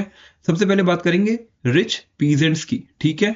इसमें पटीदार्स और जाट्स आते हैं। Hit by the trade depression, hit by the trade depression, ठीक है, इनके खिलाफ था। ओके, फाइट फॉर स्वराज यानी fight against high revenue, fight for Swaraj यानी कि फाइट अगेंस्ट हाई रेवेन्यू, बहुत ज्यादा रेवेन्यू चार्ज करते थे वो लोग, ठीक है, तो उनके खिलाफ था। फिर सेकंड था बिजनेस क्लास, ठीक है, led by Birla and Thakur Das, wanted protection against imports and favourable exchange rate, ठीक है। और थर्ड था वुमेन्स, वुमेन्स का पार्टिसिपेशन, लार्ज स्केल पार्टिसिपेशन, यानी वुमेन्स ने क्या किया, पिकेटिंग ऑफ लिकर शॉप्स के अंदर लूट मार एंड मैन्युफैक्चरिंग सॉल्ट, ठीक है। Service to the nation became a sacred duty, और उन्होंने कहा कि जो नेशन की सर्विस है वो एक सेक्रेड ड्यूटी है। Okay, so limits to unity, ठीक है, कुछ लिमिटेशन भी थी इस यूनिटी के खिलाफ होती। Caste question, doctor B R Ambedkar ji ने ऑर्गेनाइज किया था depressed classes association in 1930, depressed classes association in 1930, और उन्होंने वहां पे डिमांड की separate electorate for Dalit to solve the social disabilities. जो डिस्क्रिमिनेशन होता था, कास्ट डिस्क्रिमिनेशन, उसको बचाने के लिए doctor B R Ambedkar ji ने सेपरेट इलेक्टोरेट को लॉन्च करने की कोशिश करी। बट उसके अपोज में महात्मा गांधी जी ने हंगर स्ट्राइक की, ठीक है। feared separate electorate would disintegrate the nation. उनको डर था कि अगर हम सेपरेट इलेक्टोरेट देंगे दलित को, ठीक है, तो उससे क्या होगा, डिसइंटीग्रेशन हो जाएगा नेशन में, सोसाइटी डिवाइड हो जाएगी, ठीक है। तो उसको रोकने के लिए उन्होंने फास्ट अनटू दैट स्टार्ट किया इन प्रोटेस्ट। ओके, तो रेजोल्यूशन क्या निकला, Poona pact of 1932, reserve seats for Dalit were granted. तो सेपरेट इलेक्टोरेट ना देके सीट्स को रिजर्व कर दिया गया फॉर द दलित। अब आप बोलोगे ये सेपरेट इलेक्टोरेट है क्या? सेपरेट इलेक्टोरेट का मतलब है कि कुछ ऐसी सीट्स होंगी जिसके ऊपर जो पर्सन जो खड़ा होगा वोट पोजीशन के लिए, वो एक इसी कम्युनिटी का होगा, दलित कम्युनिटी का, और उसको वोट करने वाले भी दलित होंगे और कोई उनको वोट नहीं कर सकता, ठीक है। ये होता है सेपरेट इलेक्टोरेट। और रिजर्वेशन होता है, रिजर्वेशन में क्या होता है कि कुछ सीट्स रिजर्व कर देते हैं कि इस सीट्स पे सिर्फ शेड्यूल कास्ट और इन सब का जो है, कह सकते हो, उनके उस क्लास के लोग खड़े होंगे, ठीक है। ऐसा मतलब रिजर्वेशन में होता है, जैसे आज भी होता है, ठीक है। कुछ सीट्स रिजर्व कर देते हैं, ठीक है, तो उनके लिए ग्रांट कर दिया गया रिजर्वेशन। सेपरेट इलेक्टोरेट तो नहीं मिला, बट रिजर्वेशन ग्रांट कर दिया गया by the Poona pact of 1932, but they would be voted in by the general electorate, ठीक है। यानी वोटिंग जो होगी वो सब मिल कर सकते हैं, सारे लोग जो है वो सब कर सकते हैं, जनरल कैंडिडेट भी कर सकते हैं और नॉर्मली सब लोग, ठीक है। तो इसका सेपरेट इलेक्टोरेट से बिल्कुल ही अलग सीन होता है रिजर्वेशन में। ओके, तो ऐसा परिणाम निकला। बढ़ते हैं आगे। फिर दूसरा लिमिटेशन था हिंदू मुस्लिम डाइवर्जेंस। वो कैसे हुआ, रिलेशंस जो थे वर्सन होने लगे after the decline of non cooperation खिलाफत अलायंस। जब नॉन कॉपरेशन खिलाफत अलायंस टूट गया था इन द 1922, जब गांधी जी ने उसको कॉल ऑफ कर लिया था, तो जो रिलेशंस थे वो खराब होने लगे थे। हिंदू मुस्लिम जो यूनिटी अभी तक थी वो धीरे धीरे बटने लगी थी, ठीक है। Rise of Hindu Mahasabha and the Muslim league, और हिंदू महासभा जैसी ऑर्गेनाइजेशन, मुस्लिम लीग जैसी ऑर्गेनाइजेशन अब लीड करने लगी थी हिंदूज को और मुस्लिम्स को, ठीक है। और जिसकी वजह से जो रिलेशंस थे वो खराब होते जा रहे थे। द रिप्रेजेंटेशन डेडलॉक, यानी जो मोहम्मद अली जिन्ना थे जो मुस्लिम लीग को लीड कर रहे थे, उन्होंने डिमांड किया कि उनको रिजर्व सीट मिलनी चाहिए in the central assembly and Muslim majority provinces. यानी उनको वहां पे क्या मिलना चाहिए, रिजर्वेशन मिलना चाहिए मुस्लिम्स को। कहाँ पे, सेंट्रल असेंबली में और मुस्लिम मेजोरिटी प्रोविंसेस में, ठीक है। बट ये जो नेगोशिएशंस थे ये फेल हो गए थे इन द 1928, ठीक है। तो फियर क्या था, जो माइनॉरिटीज थे फियर कर रहे थे कि उनका कल्चर, उनकी आइडेंटिटी सबमर्ज हो जाएगी, सबमर्ज हो जाएगी अंदर डोमिनेशन ऑफ हिंदू मेजोरिटी। ऐसा लोगों के अंदर डर था, जो कि माइनॉरिटीज थे, चाहे वो मुस्लिम हो या चाहे और भी कोई कैटेगरी हो, ठीक है। तो हिंदू मुस्लिम डाइवर्जेंस जो है वो बढ़ने लगा था, और इसका फियर फैलाने वाले कुछ लोग थे, कुछ लीडर्स थे, जो कि थे हिंदू महासभा के और मुस्लिम लीग के। ओके, तो इसका ऑल्टरनेटिव पार्ट ढूंढा गया, वो थे रेवोल्यूशनरीज। रेवोल्यूशनरी कौन से, जैसे कि भगत सिंह, ठीक है। ये जो है ये रिवोल्यूशनरी ग्रुप था और इनका नारा था इनकलाब जिंदाबाद। और इन्होंने एक ऑर्गेनाइजेशन बनाई थी जिसका नाम था Hindu socialist Republican army, HSRA, ठीक है। और इनके की फिगर्स थे भगत सिंह जी, जतिन दास, अजय घोष। और इनकी फिलॉसफी थी कि revolution is the inalienable right of mankind. इन्होंने कहा जो रेवोल्यूशन है, ठीक है, हमारा इनकलाब जो है वो हमारा राइट है अगेंस्ट द ऑपरेसर। अगर हम पे कोई ऑपरेसर ऑपरेस करता है, हमको हमें कोई परेशान करता है, तो उसके खिलाफ हम आवाज उठा सकते हैं और हम रेवोल्यूशन कर सकते हैं। तो भगत सिंह जी ने कहा था, to the altar of this revolution we have brought our youth as incense, for no sacrifice is too great for so magnificent a cause। ठीक है, उन्होंने कहा कि हम अपने इस रेवोल्यूशन में यूथ को प्रमोट करेंगे कि यूथ ज्यादा से ज्यादा इसमें पार्टिसिपेट करे, ठीक है। For no sacrifice is too great for so magnificent a cause, ठीक है। और हमारा जो कॉज है वो बहुत अच्छा है, हम अपने बड़े कॉज के लिए इस लड़ाई को लड़ेंगे, ठीक है। तो ऐसे कुछ फैक्शंस भी थे, तो हमने डिफरेंट डिफरेंट फैक्शंस को देखा। कंक्लूजन ये निकला कि एक कलेक्टिव बिलोंगिंग की बात हुई, कलेक्टिव बिलोंगिंग की बात हुई, और इमेजिन किया गया एक ऐसा नेशन जहां पे कल्चरल टूल्स जो थे नेशनलिज्म को सपोर्ट कर रहे थे। कुछ कल्चरल टूल्स भी थे जो नेशनलिज्म की फीलिंग को सपोर्ट कर रहे थे, जैसे कि भारत माता की इमेज, जिससे लोग बहुत ज्यादा कनेक्शन फील कर रहे थे अपने नेशन के साथ। Try colour flag with spinning wheel जो कि गांधी जी ने बनाया था, ठीक है, उसको भी लोग बहुत ज्यादा पसंद कर रहे थे कि हाँ हमारा खुद का झंडा है, खुद का ट्राई कलर फ्लैग है ये। और revival of the folklore and history to encounter the colonial narratives, और फोकलोर्स का जो लोकगीत है उनका इस्तेमाल किया जाने लगा हिस्ट्री का, हमारी एंशिएंट हिस्ट्री का, ताकि लोगों के अंदर कनेक्शन फील हो कि हाँ हमारी भी जो हिस्ट्री है वो बहुत अच्छी रही है। फाइनल थॉट ये था कि by the 1934 despite internal fractures, despite इतने सारे फ्रैक्चर्स थे, मूवमेंट जो है successfully channelled local grievances into a pan Indian struggle. और इसने सक्सेसफुली जो लोकल ग्रीवांसेस थे उनको पैन इंडिया लेवल पे क्या करा, दिखाया, लोग मतलब पैन इंडिया लेवल पे वो चीजें उभर के आई, creating the foundation of a modern nation state, जिसने क्रिएट करा एक foundation for a modern nation state. Okay, और यहाँ पे आप जो इमेज देख रहे हो ये है बाल गंगाधर तिलक जी, ठीक है। और इन्होंने कह सकते हैं एनी बेसेंट के साथ मूवमेंट लॉन्च किया था, होम रूल मूवमेंट, ठीक है। और इन्होंने मास मोबिलाइजेशन करने के लिए कुछ फेस्टिवल्स का सहारा लिया, जैसे गणपति जी फेस्टिवल, शिवाजी फेस्टिवल, जिससे महाराष्ट्र में बहुत सारे लोगों को इन्होंने मोबिलाइज किया था, ठीक है, और ज्वाइन करवाया था home rule league movement. Okay, अब हमारा चैप्टर इस तरीके से खत्म होता है। अब बढ़ते हैं हम आगे, हमारा थर्ड चैप्टर है the making of a global world, the making of a global world, ठीक है। और यहाँ पे हम एंशियंट ट्रेड रूट्स को बताएंगे और अब किस तरीके से ग्लोबलाइजेशन है वो देखते हैं, ठीक है। एक्चुअली में ग्लोबलाइजेशन होता क्या है? ग्लोबलाइजेशन होता है कि जब एक कंट्री, जब बहुत सारी कंट्रीज इंटीग्रेट हो जाती हैं और एक कॉमन मार्केट उभर के आता है, ठीक है। India, China, US, Britain, France, Russia, ठीक है, ब्राजील, ये सारी कंट्रीज जो है जब एक साथ कनेक्ट फील हो जाती है in terms of trade, as a integrated economy, ठीक है, in terms of trade, in terms of exports imports, ये सब चीजें जो होती है, सर्विसेज का इंपोर्ट एक्सपोर्ट, गुड्स का इंपोर्ट एक्सपोर्ट, तो वो होता है ग्लोबलाइजेशन। और इंडिया में ग्लोबलाइजेशन कब आया था? 1992 के बाद।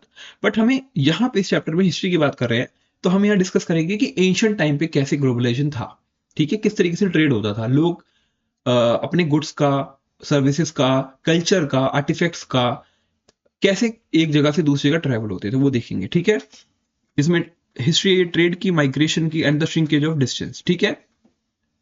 When we speak of globalisation, जब भी हम ग्लोबलाइजेशन की बात करते हैं, we often think of the last 50 years, तो हमें लास्ट 50 ईयर्स की बात याद आती है।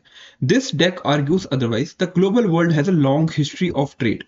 बट हमारी जो हिस्ट्री है ग्लोबलाइजेशन की यानी ट्रेड की, वो बहुत पुरानी है, ठीक है। एंशियंट टाइम से, इंडस वैली सिविलाइजेशन का अगर आपने नाम सुना होगा, इंडस वैली सिविलाइजेशन, ठीक है। तो इस टाइम पे हम वेस्ट एशिया के साथ बहुत ज्यादा ट्रेड करते थे, ठीक है। और प्रीशियस स्टोन्स वहां पे हम सेंड करते थे और वहां से भी हम काफी सारी चीजें लाते थे इजिप्शियन सिविलाइजेशन के साथ, हमारा ट्रेड बहुत अच्छा था। तो कह सकते हो कि ट्रेड जो है बहुत पहले से चल रहा है, अभी का कुछ नहीं है, मतलब बहुत पहले से है ये। Migration, capital end of disease, तो यानी हम क्या क्या ट्रेड करते हैं? गुड्स का एंड सर्विसेज का, लोग माइग्रेट होते हैं, कैपिटल का ट्रेड होता है और डिजीज का भी ट्रेड होता है। यानी अगर जैसे कोविड-19 आया था, चाइना में फैला, उसके बाद पूरे वर्ल्ड में फैल गया, तो ये क्या है? एक तरीके से एक जगह से दूसरी जगह फैल रहा है। तो डिजीज का भी एक तरीके से क्या होता है? ग्लोबलाइजेशन होता है, ठीक है। From the cowries of the Maldives to the industrial webs in the 19th century, this is the story of how the world became one. And ये स्टोरी में हम डिस्कस करेंगे किस तरीके से जो वर्ल्ड है वो एक इंटीग्रेटेड मार्केट बना था in the ancient time. Okay, तो एंशियंट वेब की बात करें तो long before the internet, internet आने के बहुत साल पहले, the world was knit together by the silk root, ठीक है। वर्ल्ड कनेक्टेड था by the silk root. Silk route जो था चाइना से होते हुए इंडिया, फिर इंडिया से होते हुए सेंट्रल एशिया, फिर यूरोप तक जाता था, ठीक है। तो ये पूरा जो एशिया का रीजन है, यूरोप का रीजन है, इसको कनेक्ट करता था सिल्क रूट, ठीक है। सिल्क रूट पे बेसिकली पहले सिल्क ट्रेड होता था एंड बाद में फिर उसी रूट पे, उसी जो रूट था उसी रूट पे और भी चीजें जैसे गुड्स एंड सर्विसेज और भी डिफरेंट डिफरेंट टाइप के, और लोग भी माइग्रेट करते थे और उसके साथ बहुत सी सारी चीजें ट्रेड होती थी, ठीक है। स्कोप क्या है कि overland and maritime routes connecting Asia with Europe and North Africa, और जो लैंड से कनेक्टेड नहीं थे वो सी के थ्रू कनेक्शन होता था, ठीक है। यानी कि एक पॉइंट तक आप ट्रेवल कर सकते हो लैंड पे, उसके बाद आपको जहाज का मदद लेना पड़ेगा, ठीक है, और फिर सी में ट्रेवल करके आप दूसरे एरिया को कनेक्ट कर सकते हो। तो ऐसा था इसका स्कोप, ठीक है। एक्सचेंज क्या क्या होता था? Chinese silk and the Indian spices, India के मसाले बहुत फेमस थे और चाइना का सिल्क बहुत फेमस था, तो वेस्ट जाता था और वहां से गोल्ड और सिल्वर यहाँ पे आता था। बिकॉज हम कोई भी सामान वहां भेजेंगे बेचेंगे तो उसके बदले हमें अर्निंग होगी, अर्निंग होती थी गोल्ड की टर्म्स में, ठीक है। तो गोल्ड हमें मिलता था। गुड्स के अलावा these path carried early Christian missionaries also, Muslim preachers and Buddhist Monks, तो ये सभी भी ट्रैवल करते थे। कल्चर भी, रिलीजन भी ट्रैवल होता था। और डीप हिस्ट्री की बात करें तो coastal trade link the Indus valley to the West Asia as early 3000 BCE। यानी 3000 साल बीसी ही पहले जब आईवीसी था, इंडस वैली सिविलाइजेशन था, तो उस टाइम पे भी मैंने बताया था कि वेस्ट एशिया के साथ ट्रेड करते थे, इजिप्ट के साथ, सऊदी अरेबिया जैसी कंट्रीज के साथ। उस टाइम पे तो कंट्रीज नहीं थी, उस टाइम पे सिविलाइजेशन थी, तो उस टाइम पे भी ट्रेड होता था। ठीक है, तो ये जो ट्रेड है ये 3000 बीसी ही से स्टार्ट हो गया था। Okay, so spaghetti potatoes and the fragility of life. तो ऐसा हुआ ट्रेड के थ्रू, हुआ क्या कि कुछ ऐसी चीजें थी जो इंडिया में भी इंट्रोड्यूस हुई और इंडिया से बाहर भी इंट्रोड्यूस हुई। मतलब ट्रेड के साथ साथ, मतलब गुड्स एंड सर्विसेज के साथ साथ क्रॉप्स भी इंट्रोड्यूस होने लगी एक दूसरे से, मतलब एक रीजन से दूसरे रीजन में। तो हुआ क्या, gift to the new world की बात करें तो पोटैटो जैसी क्रॉप को इंट्रोड्यूस किया गया by the American into the Europe. ठीक है, new crops like potatoes and maize from the America extend life expectancy in Europe and pasta travelled west from China.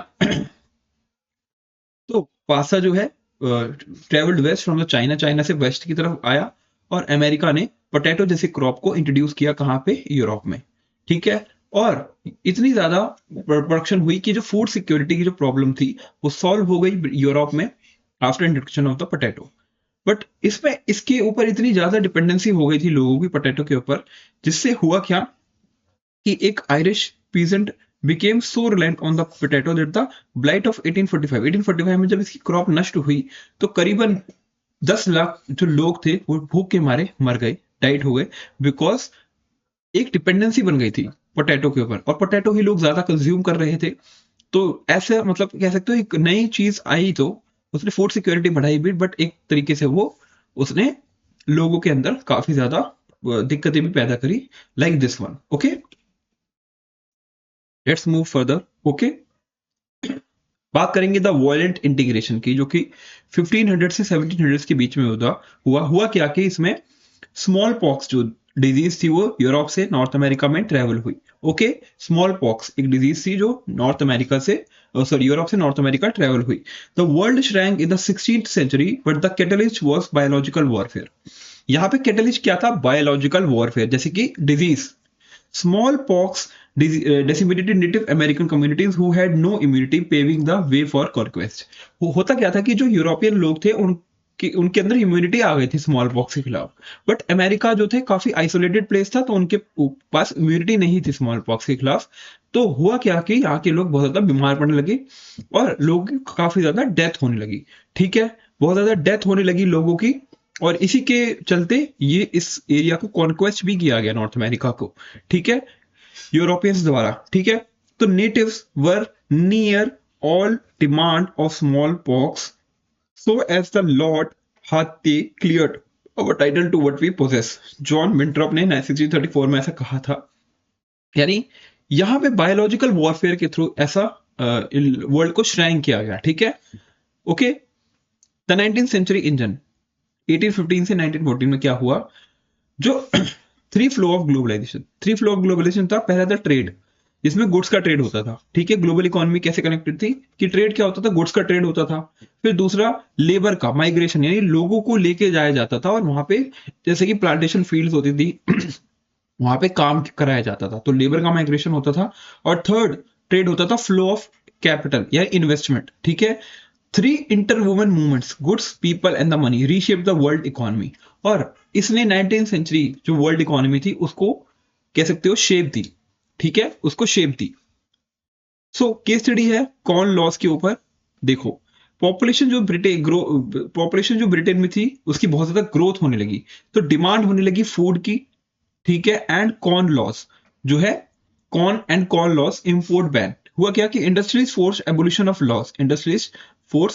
Of loss, agriculture in British collapses, unemployment and import search increase, global lands cleared, Russia, America, Australia.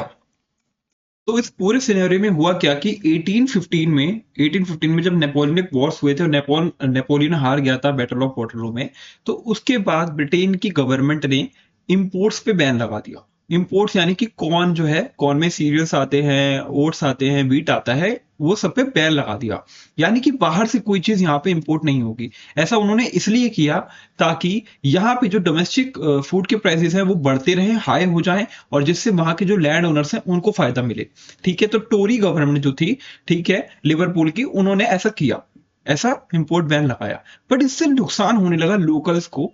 Local जो यहाँ के लोग थे उनको तो बहुत ज्यादा price पे करना पड़ रहा था, क्योंकि डिमांड भी बहुत ज्यादा थी, डिपेंडेंस बहुत ज्यादा थी। तो हाई फूड डिमांड थी और कॉर्न लॉज जो थे वो इम्प्लीमेंट करे, जिसमें इंपोर्ट पे बैन लगा दिया। तो इंडस्ट्रियलिस्ट ने, जिनकी दुकानें चलती थी इस इंपोर्ट से, उन्होंने फोर्स किया गवर्नमेंट को कि वो एबॉलिश करे ये वाला लॉ। और यहाँ के लोगों ने भी मूवमेंट चलाई ताकि ये लॉ रिपील हो जाए। तो मूवमेंट के बाद जब ये लॉ रिपील हो गया तो एग्रीकल्चर जो ब्रिटेन में था वो कोलैप्स हो गया। क्यों? बिकॉज सारा जो इन कॉर्न था, वीट था, ये सब बाहर से आने लगा, इंपोर्ट होने लगा, जिसकी वजह से जो लोकल यहाँ पे थे वो कॉम्पीट नहीं कर पाए और वो खत्म हो गए। एक तरीके से एग्रीकल्चर जो ब्रीडिंग का था वो खत्म हो गया, इससे अनएम्प्लॉयमेंट बहुत ज्यादा बढ़ गई। ऑल्सो इंपोर्ट्स को पूरा करने के लिए, यानी ब्रिटेन की डिमांड को पूरा करने के लिए, लैंड्स जो थी अमेरिका में, रशिया में, ऑस्ट्रेलिया में क्लियर करी गई फॉर द एग्रीकल्चर पर्पस, ताकि वहां पे एग्रीकल्चर हो और ब्रिटेन की नीड्स को फुलफिल करा जा सके। तो रिजल्ट ये रहा कि ग्लोबल एग्रीकल्चरल इकोनॉमी ने लोकल पीजेंट सिस्टम जो ब्रिटेन का था उसको रिप्लेस कर दिया पूरी तरीके से। ठीक है, तो ये हुआ 1815, सॉरी क्या बोल रहा हूं मैं, 1845 में, 1845-46 में। 1815 में ऐसा हुआ था, नेपोलियन वॉर्स के बाद गवर्नमेंट कुछ स्टेप लेना चाहती थी, बट ये जो चीजें हुई थी 1845-46 में हुई थी। ठीक है, तो सॉरी है इसके लिए। ओके, एक कह सकते हो कि आप एक रेपरकशन था ये नेपोलियन वॉर के बाद ऐसा स्टेप लेने का। ठीक है, कॉर्न लॉज लाए गए। फिर बात करते हैं technology and the meat trade की, technology and the meat trade की। तो इसमें हुआ क्या कि 1870 से पहले, 1870 से पहले रेफ्रिजरेशन टेक्नोलॉजी नहीं थी, रेफ्रिजरेशन टेक्नोलॉजी नहीं थी। तो होता क्या था कि बिफोर क्या होता था, लाइव एनिमल्स को शिप किया जाता था हाई कॉस्ट पे, हाई डिजीज पे। मतलब कि अमेरिका से और भी रीजन से जो एनिमल्स थे उनको लेके आया जाता था और यहाँ पे फिर उनका स्लॉटरिंग होती थी यूरोप में, और उनकी उसके बाद उनको बेचा जाता था। तो होता क्या था कि इस दौरान शिपमेंट का बहुत ज्यादा कॉस्ट आता था, बिकॉज आप बड़े बड़े जानवरों को लेके आ रहे हो यहाँ पे यूरोप, मतलब अमेरिका से यूरोप ला रहे हो। तो होता क्या था, बीच में वो लोग कह सकते बीमार भी पड़ जाते थे कभी कभी, जिसकी वजह से उनका वेट भी कम हो जाता था, और यहाँ पे आके फिर इनको ट्रेडर्स को नुकसान होता था, क्योंकि रेफ्रिजरेशन नहीं था, हम उसको स्टोर नहीं कर सकते। तो ये होता था। बट हुआ क्या कि after the 1870s refrigeration technology ने अलाउ करा एनिमल्स को to be slaughtered in America और Australia and shipped frozen to Europe. यानी वहीं पे इनको स्लॉटर कर दिया जाता था अमेरिका में और ऑस्ट्रेलिया में, और फिर वहां से उनको फ्रोजन मीट के तौर पे यहाँ पे लाया जाता था यूरोप में। तो उससे क्या होता था, जो ट्रांसपोर्टेशन कॉस्ट थी वो भी बचती थी, और जो बल्क की चीज, जो चीज की जिस चीज की जरूरत थी उसको स्टोर करके रेफ्रिजरेशन में लाया जा सकता था। तो पहले क्या होता था कि जब कॉस्ट बहुत ज्यादा होती थी, जब रेफ्रिजरेशन नहीं था, तो सिर्फ अमीर लोग ही इसका कंजम्पशन कर पाते थे। बट जब ऐसी टेक्नोलॉजी आ गई तो प्राइसेस बहुत ज्यादा सस्ते हो गए। Refrigerated ship transport frozen meat, जिससे प्राइस सस्ते होने की वजह से वाइडर पॉपुलेशन इसको खाने लगी, वाइडर पॉपुलेशन की जो नीड्स थी वो फुलफिल होने लगी। Meat prices fell dramatically, the European poor could add meat, butter and eggs to the diet of bread and potatoes. ठीक है, और इससे उनकी जो लिविंग कंडीशंस थी वो बहुत ज्यादा इंप्रूव होने लगी, और एक क्रिएट हुआ social peace and support for imperialism. यानी कि लोगों ने और ज्यादा सपोर्ट करा कि इंपीरियलिज्म, जो ये कॉलोनी बनाना होता है, ये सपोर्ट करा कि हाँ आप गवर्नमेंट को सपोर्ट करा कि आप ऐसे कॉलोनीज बनाओ, बिकॉज उनकी लाइफ बहुत ज्यादा इजी हो रही थी लोगों की। ठीक है, ठीक है। तो अराउंड 5 करोड़ पीपल जो है एमिग्रेट होते हैं फ्रॉम यूरोप टू अमेरिका, क्यों, and Australia in the 19th century. Globally 150 million people left their homes to cross oceans and vast distances, driven by the demand for labor on railway, harbor and plantations। तो America में, Australia में requirement थी labours की, तो यहाँ से Europe से लोग वहां जाने लगे। ठीक है, as plantation worker, as railway workers, as harbour workers. ठीक है, ऐसा इसलिए होता था बिकॉज डिजीज काफी ज्यादा कह सकते हो फैलने लगी थी अमेरिका, यूरोप में, because of industrial revolution. Industrial revolution की वजह से क्या हुआ था, बहुत सारे कह सकते हो मशीन्स का मतलब इंट्रोडक्शन हुआ था, और उसकी वजह से लोगों को एम्प्लॉयमेंट मिलने लग गई थी। तो लोग जो है ट्रेवल करते हैं कहाँ, अपने विलेज एरिया से to the city area. But city area में होता क्या है कि बर्डन जो है बढ़ जाता है सिटीज पे, और वहां पे दिक्कतें होने लग जाती हैं, और लोगों को रहने की मुश्किलें होने लग जाती है, और फिर डिजीज बहुत ज्यादा फैल जाती है, तो डेथ भी बहुत ज्यादा होती है। तो फिर लोग क्या करते हैं, वहां से मूव करने के लिए अमेरिका शिफ्ट होते हैं, ऑस्ट्रेलिया शिफ्ट होते हैं as plantation worker, as harbour worker, ताकि उनको एम्प्लॉयमेंट भी मिल पाए और उनको नया ठिकाना भी मिल पाए। ठीक है, तो ये था पूरा issue, the scramble for Africa. ठीक है, द स्क्रैम्बल फॉर अफ्रीका। तो इस टाइम पीरियड पे हुआ क्या कि 1880s के बाद से जो कह सकते हो जो यूरोपियन पावर्स थी, उन्होंने ट्राई करने की कोशिश करी कि वो अफ्रीका पे कंट्रोल बनाने की कोशिश करे, वर्ल्ड वॉर फर्स्ट के टाइम पीरियड से पहले तक। ठीक है, यानी इस पीरियड तक 1940s तक इन्होंने कोशिश करी कि क्या करें, अफ्रीका को कैप्चर करते हैं हम। हुआ क्या था कि इस एक्ट के पहले अफ्रीका को बहुत ज्यादा प्रोस्पेरिटी मिली थी, बहुत ज्यादा यहाँ पे ट्रेड होने लगा था with the European powers. But जब अफ्रीका के ऊपर ऐसा इन्होंने क्या करा, इन्होंने गेम गेम खेला यूरोपियन पावर्स ने, जैसे फ्रांस ने, ब्रिटेन ने, जर्मनी ने, पोलैंड ने। ठीक है, तो इन लोगों ने मिलके क्या करा, अफ्रीका को कार्व आउट करने की कोशिश करी और डिवाइड करने की कोशिश करी कि ये हिस्सा हमारे अंडर है, ये हिस्सा हमारे अंडर है। Trade brought prosperity to some but loss of freedom to others. यानी कि ट्रेड ने इनके लिए प्रोस्पेरिटी लाई, बट जब इनका एनेक्सेशन होने लगा अंडर द यूरोपियन पावर्स, तो उसके बाद इनको इनकी जो फ्रीडम थी वो इनके हाथ से छिन गई और इनका एक्सप्लॉयटेशन होने लगा। ठीक है, तो हुआ क्या कि बर्लिन कॉन्फ्रेंस हुई थी 1885 में, जिसमें बहुत सारे यूरोपियन पावर्स जो है मिलते हैं ताकि वो अफ्रीका को कार्व आउट कर सके। तो borders were drawn with a ruler ignoring the local cultures ethnicity. तो उन्होंने जैसे ये हिस्सा ऐसे डिवाइड कर दिया, ये हिस्सा मेरा, ये हिस्सा ऐसा। तो बॉर्डर ऐसे डिवाइड किए गए, ना कि based on the local cultures की वहां के कल्चर कैसे हैं, वहां के लोग का एथनिक ट्रेडिशंस कैसे हैं, उनको नजरअंदाज करते हुए ऐसे रूलर, मतलब ऐसे कह सकते हो एक मैप पे लाइन खींच दी कि ये हिस्सा हमारा है, ये हिस्सा हमारा है, ऐसे। तो ब्रिटेन और फ्रांस के अंदर पास वास्ट एडिशन हुए, उनके पास बहुत ज्यादा बड़े बड़े एरिया है, और बेल्जियम और जर्मनी के पास वो एक नए पावर की तरह एमर्ज हुए। ठीक है, और लियोपोल्ड टू जो थे, उनको कॉन्गो जो बेसिन था वो मिल गया था। ठीक है, explorers like Stanley pave the way for conquest. और इन लोगों ने और भी ज्यादा डीप जाके एरियाज को फाइंड आउट करा जो मैप में नहीं दिख सकते थे, और फिर उनके ऊपर कॉन्क्वेस्ट करने की कोशिश की गई। ठीक है, case study, Rinderpest, the cattle plague. The context: Africans had land and livestock and really needed to work for wages. उनके पास बहुत ज्यादा लाइवस्टॉक था, उनके पास बहुत ज्यादा लैंड थी, और उनको कहीं जाके वर्क करने की रिक्वायरमेंट ही नहीं थी फॉर वेजेस। तो European mine owners face a law of labour shortage. But जो यूरोपियंस थे, उन्होंने तो कैप्चर कर लिया था अफ्रीका, उनको लेबर शॉर्टेज फेस करनी पड़ी। ठीक है, तो वो क्या करते थे, लेबर्स को अफ्रीका से उठा के लेके जाते थे और प्लांटेशन वर्कर्स के तौर पे काम कराया जाता था। फिर प्लेग आया in the late 1880s, infected cattle imported to feed invading soldiers. Infected जो कैटल्स थी उनको लाया गया ताकि वो जो सोल्जर्स इन्वेड कर रहे हैं उनको फीड किया जा सके।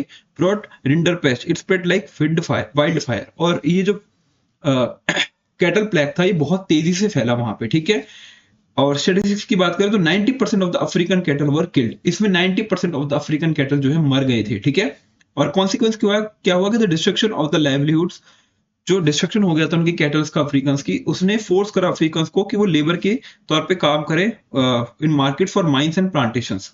The disease acted as a tool of कलोनियलाइजेशन।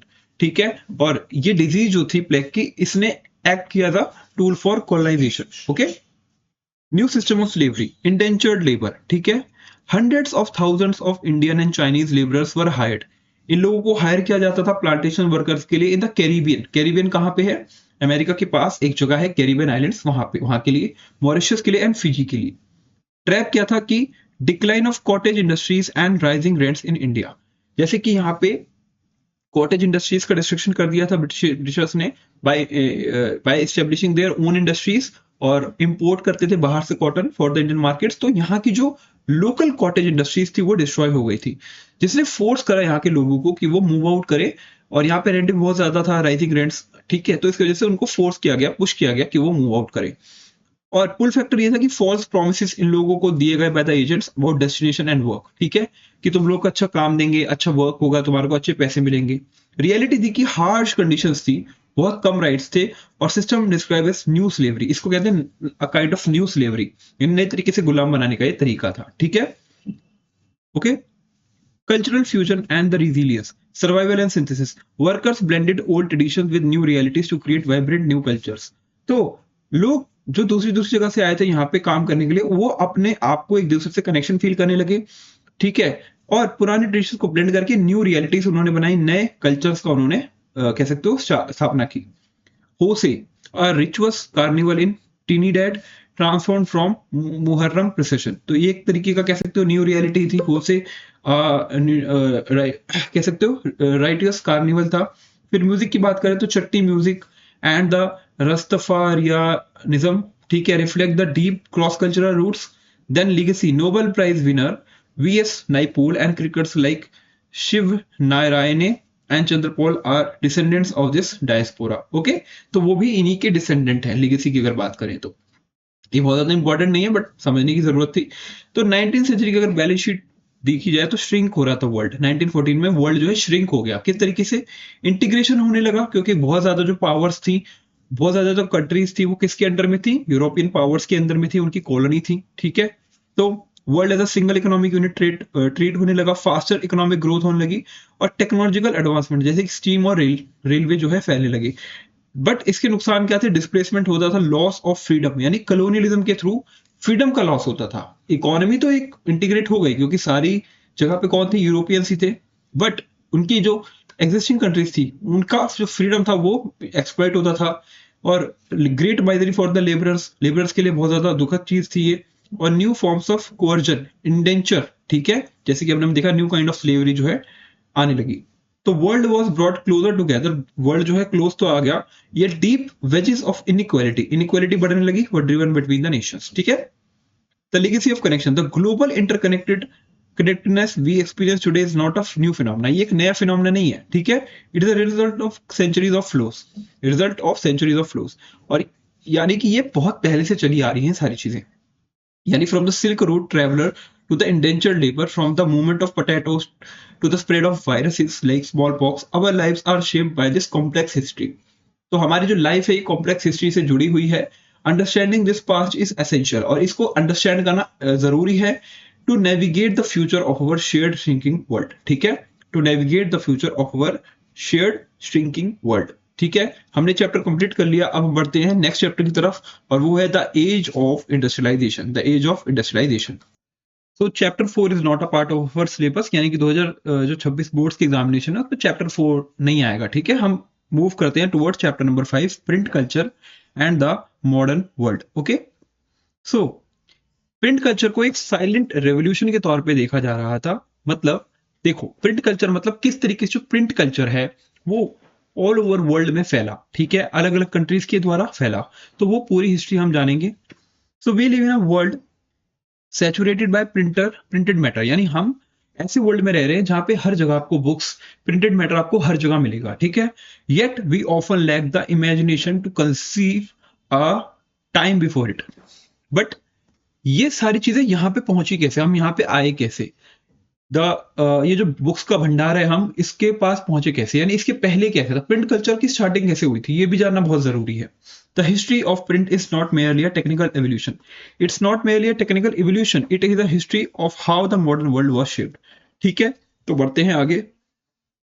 The bureaucratic engine, China's would block innovation, China ने क्या इनोवेशन किया था? वुड ब्लॉक इनोवेशन, यानी एक वुडन ब्लॉक के ऊपर वो लोग क्या करते थे? राइटिंग करते थे। फ्रॉम एडी 594 बुक्स जो चाइना में थी were printed by rubbing paper against ink wood blocks, ठीक है, यानी पेपर को रब करके उसको, मतलब पेपर पे प्रिंट करके फिर उसको क्या करते थे? वुडन ब्लॉक्स के ऊपर छापते थे। इस तरीके की टेक्निक चाइना में होती थी। This innovation was driven by the imperial state massive civil service examination system, और ये होता था for the recruitment of civil service examination China में, ठीक है। तो vast number of text books were printed to recruit personnel, and ऐसी काफी सारी नंबर ऑफ बुक्स प्रिंट की जाती थी ताकि रिक्रूट कर पाए पर्सनल्स को, making the state the major producer of printed material for centuries. And इसने बना के रखा चाइना को major producer for the print, मतलब major producer of the printed material, ठीक है। शिफ्ट कब आया? By the 17th century print moved beyond the scholar official, ठीक है, और merchants used it for trade information and reading became a leisure activity for urbanites, ठीक है। तो हुआ क्या कि मर्चेंट्स ने इसको और भी जगह ट्रेवल करवा दिया इस प्रिंट कल्चर को, और अब ये एक तरीके का लेजर एक्टिविटी बन गई, पढ़ना और प्रिंट को पढ़ना, प्रिंट को समझना, ठीक है। Including rich women and wives of officials who began publishing their own poetry and plays, and जो रिच वुमेन्स थी, और कह सकते हो वाइफ्स थी, वो क्या करने लगी, पब्लिश करने लगी अपनी खुद की प्रिंटिंग्स को, पोएट्रीज को और प्लेस को। ये कब आया, बाय द 17th सेंचुरी, ठीक है।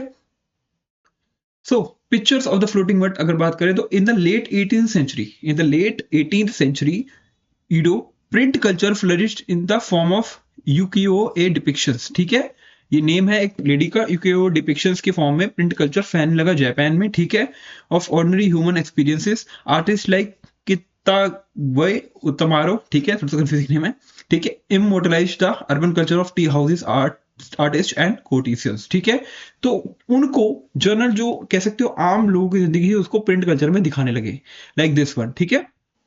Okay, a collaborative triumph. The artist drew the designs, wooden block, carver pasted the drawing to the wood and carved the relief, destroying the original and printer applied in the ink. तो ये process किया जाता था, जो इस picture में आपको दिखाया जा रहा है, ये पूरा प्रोसेस होता था, किस तरीके से प्रिंट जो है लाया जाता था। Okay, the preservation of knowledge, Korea, the Tripitaka Koreana, a collection of Buddhist scriptures. Tripitaka जो एक बुक थी और वो बुद्धिस्ट लिटरेचर था, वो एक मतलब कलेक्शन ऑफ स्क्रिप्चर्स से बहुत सारे, from the mid 13th century was engraved on approximately 80,000 wooden blocks. तो इस त्रिपिटिका को 80,000 वुडन ब्लॉक्स पे प्रिंट करे जाने लगा।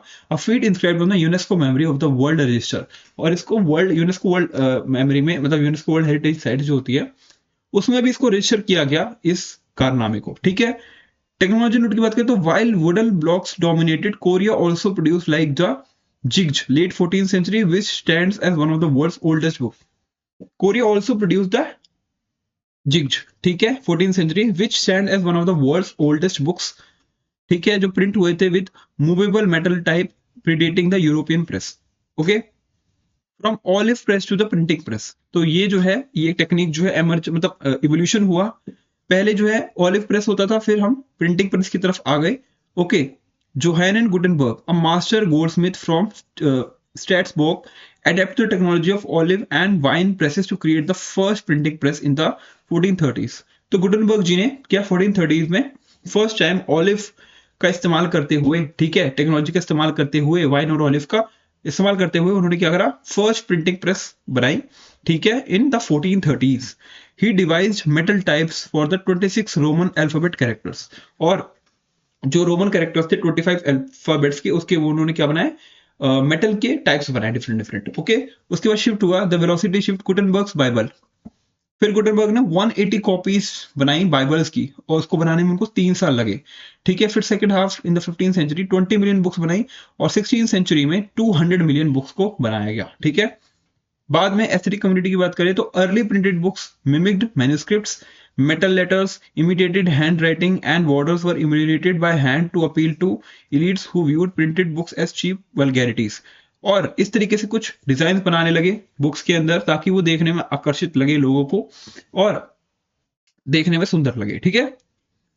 The birth of a reading public, तो before the print common people lived in an oral culture. इसके पहले क्या होता था कि प्रिंट आने से पहले लोग एक दूसरे को बता के चीजें समझाते थे, मतलब ओरली नॉलेज ट्रांसफर होती थी, हिस्ट्री और स्टोरीज ट्रांसफर होती थी, but knowledge was transferred by ballads and folk tales in taverns. Books were expensive and fragile manuscripts on vellum, ठीक है। बुक्स तो बहुत ज्यादा एक्सपेंसिव होती थी और मैन्युस्क्रिप्ट जो है खराब हो जाती, फ्रेजाइल होती थी, तो ज्यादा दिन तक चलती नहीं थी। तो प्रिंट के पहले क्या होता था, लोग एक दूसरे को ओरली चीजें बताते थे। But publishers bridge the gap by printing popular ballads and folk tales with profuse illustrations. But जो पब्लिशर्स थे उन्होंने ये जो पॉपुलर फोक टेल्स थी इनको प्रिंट करना चालू कर दिया, बैलेट्स को प्रिंट करना चालू कर दिया, ताकि लोग एक दूसरे को स्टोरी टेलिंग के थ्रू माध्यम से पढ़ा पाए, बता पाए, और उनके बीच में चीजें प्रचलन में आए, ठीक है। These were read aloud in village gatherings, blurring the line between the hearing public and the reading public. And village gatherings होती थी बड़ी बड़ी, जहां पे जिनको पढ़ना आता है वो उन बैलेट्स को, फोकटेल्स को पढ़ के लोगों को सुनाते थे, ताकि लोगों को चीजें धीरे धीरे समझ आने लगे, ठीक है, और ये प्रिंट कल्चर लोगों में फैलने लगा। Okay, the ultimate god of gift, printing is the ultimate god of gift and the greatest one. Martin Luther ji ने ऐसा कहा है।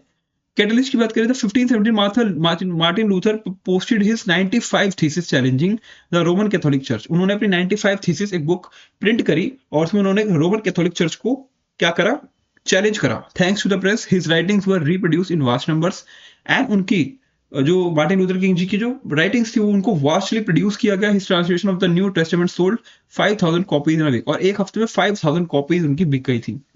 नॉट एवरीवन रिजॉइस्ड, बट हर किसी को खुशी नहीं थी। The church fear that uncontrolled reading would lead to rebellion.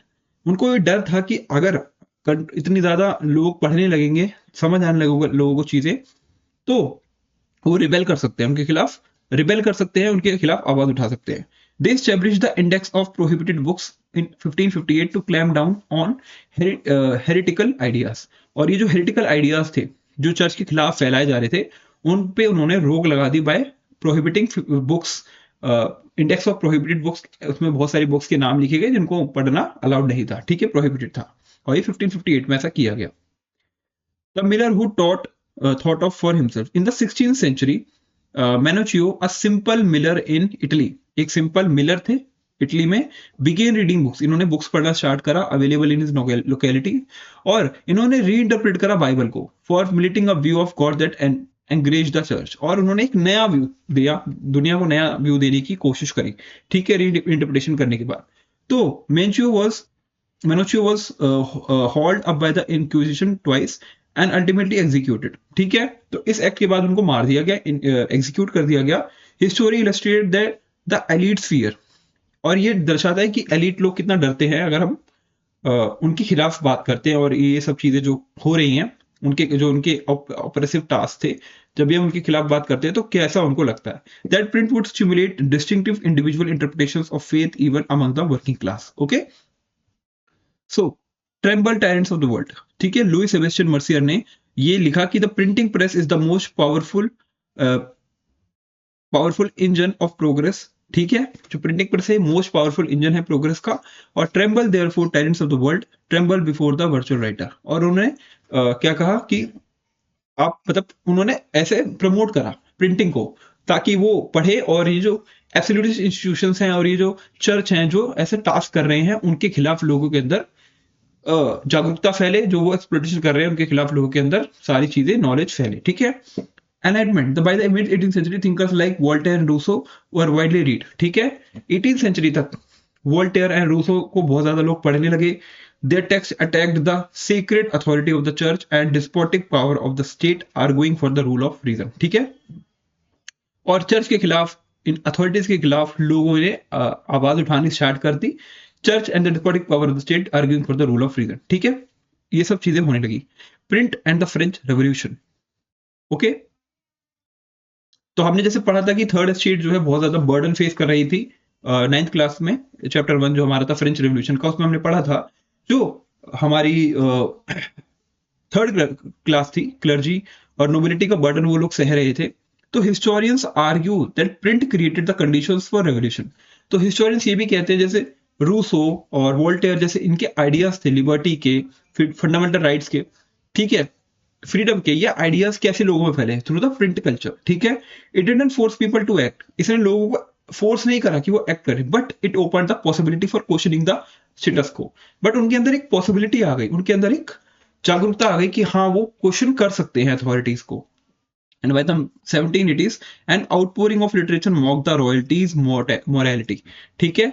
और काइंड ऑफ इतने सारी प्रिंट आने लगा बाय द 1780s, ठीक है, जिसमें रॉयल्टीज की जो मोरालिटी है वो दर्शाने लगी। Cartoon suggesting the monarchy was absorbed in sensual pleasures while the commoner suffered. जैसे ये इमेज देखो, जो ये थर्ड क्लास के पर्सन है, मतलब थर्ड स्टेट के पर्सन है, वो इन दोनों का बर्डन उठा रहे हैं, ठीक है। तो इस तरीके से लोगों को समझ आने लगा कि सारा बर्डन हम पे डाल रहे हैं, और कार्टून्स की मदद से लगने लगा कि ये जो अथॉरिटीज हैं सेंसुअल प्लेजर्स में हैं और जो सफर कर रहे हैं वो कॉमनर्स हैं, ठीक है। इंडिया की बात करें तो palm leaves to the press, India के अंदर भी रेवोल्यूशन आया, ठीक है। Mughal royal workshop, scribes and calligraphers producing manuscripts by hand. तो यहाँ पे इंडिया में भी जो मैन्युस्क्रिप्ट्स लिखे जाते थे वो बाय हैंड लिखे जाते थे, ठीक है। India possessed a rich tradition of manuscripts in Sanskrit, Arabic and Persian, ठीक है। संस्कृत, अरेबिक एंड पर्शियन कह सकते हो rich tradition of manuscripts India में लिखे जाते थे। कॉपीड ऑन पाम लीव्स, और इनको पाम लीव्स पे लिखा जाता था और हैंडमेड पेपर पे। These were beautiful but expensive and fragile, ठीक है। बहुत ज्यादा ब्यूटीफुल लगते थे बट बहुत एक्सपेंसिव, महंगे थे, बिकॉज हाथ से लिखने में बहुत टाइम लगता है, और पेपर जो है फ्रेजाइल होता है, बहुत ज्यादा दिन तो नहीं चलता पाम लीव्स, ठीक है। In Bengal students often became literate without reading text, they learn to write as teachers dictated portions of text for memory. ठीक है, तो इस तरीके के एक्ट बंगाल में हुए। स्टूडेंट्स ने पढ़ाई स्टार्ट कर दी विदाउट रीडिंग टेक्स्ट पढ़े बिना ही। They learn to write as teachers की तरफ में लिखने का जो काम मिला उसकी वजह से उनको पढ़ाई भी समझ आने लगी। ठीक है, चीजें समझ आने लगी। The printing press arrived in Goa with Portuguese missionaries in the mid 16th century.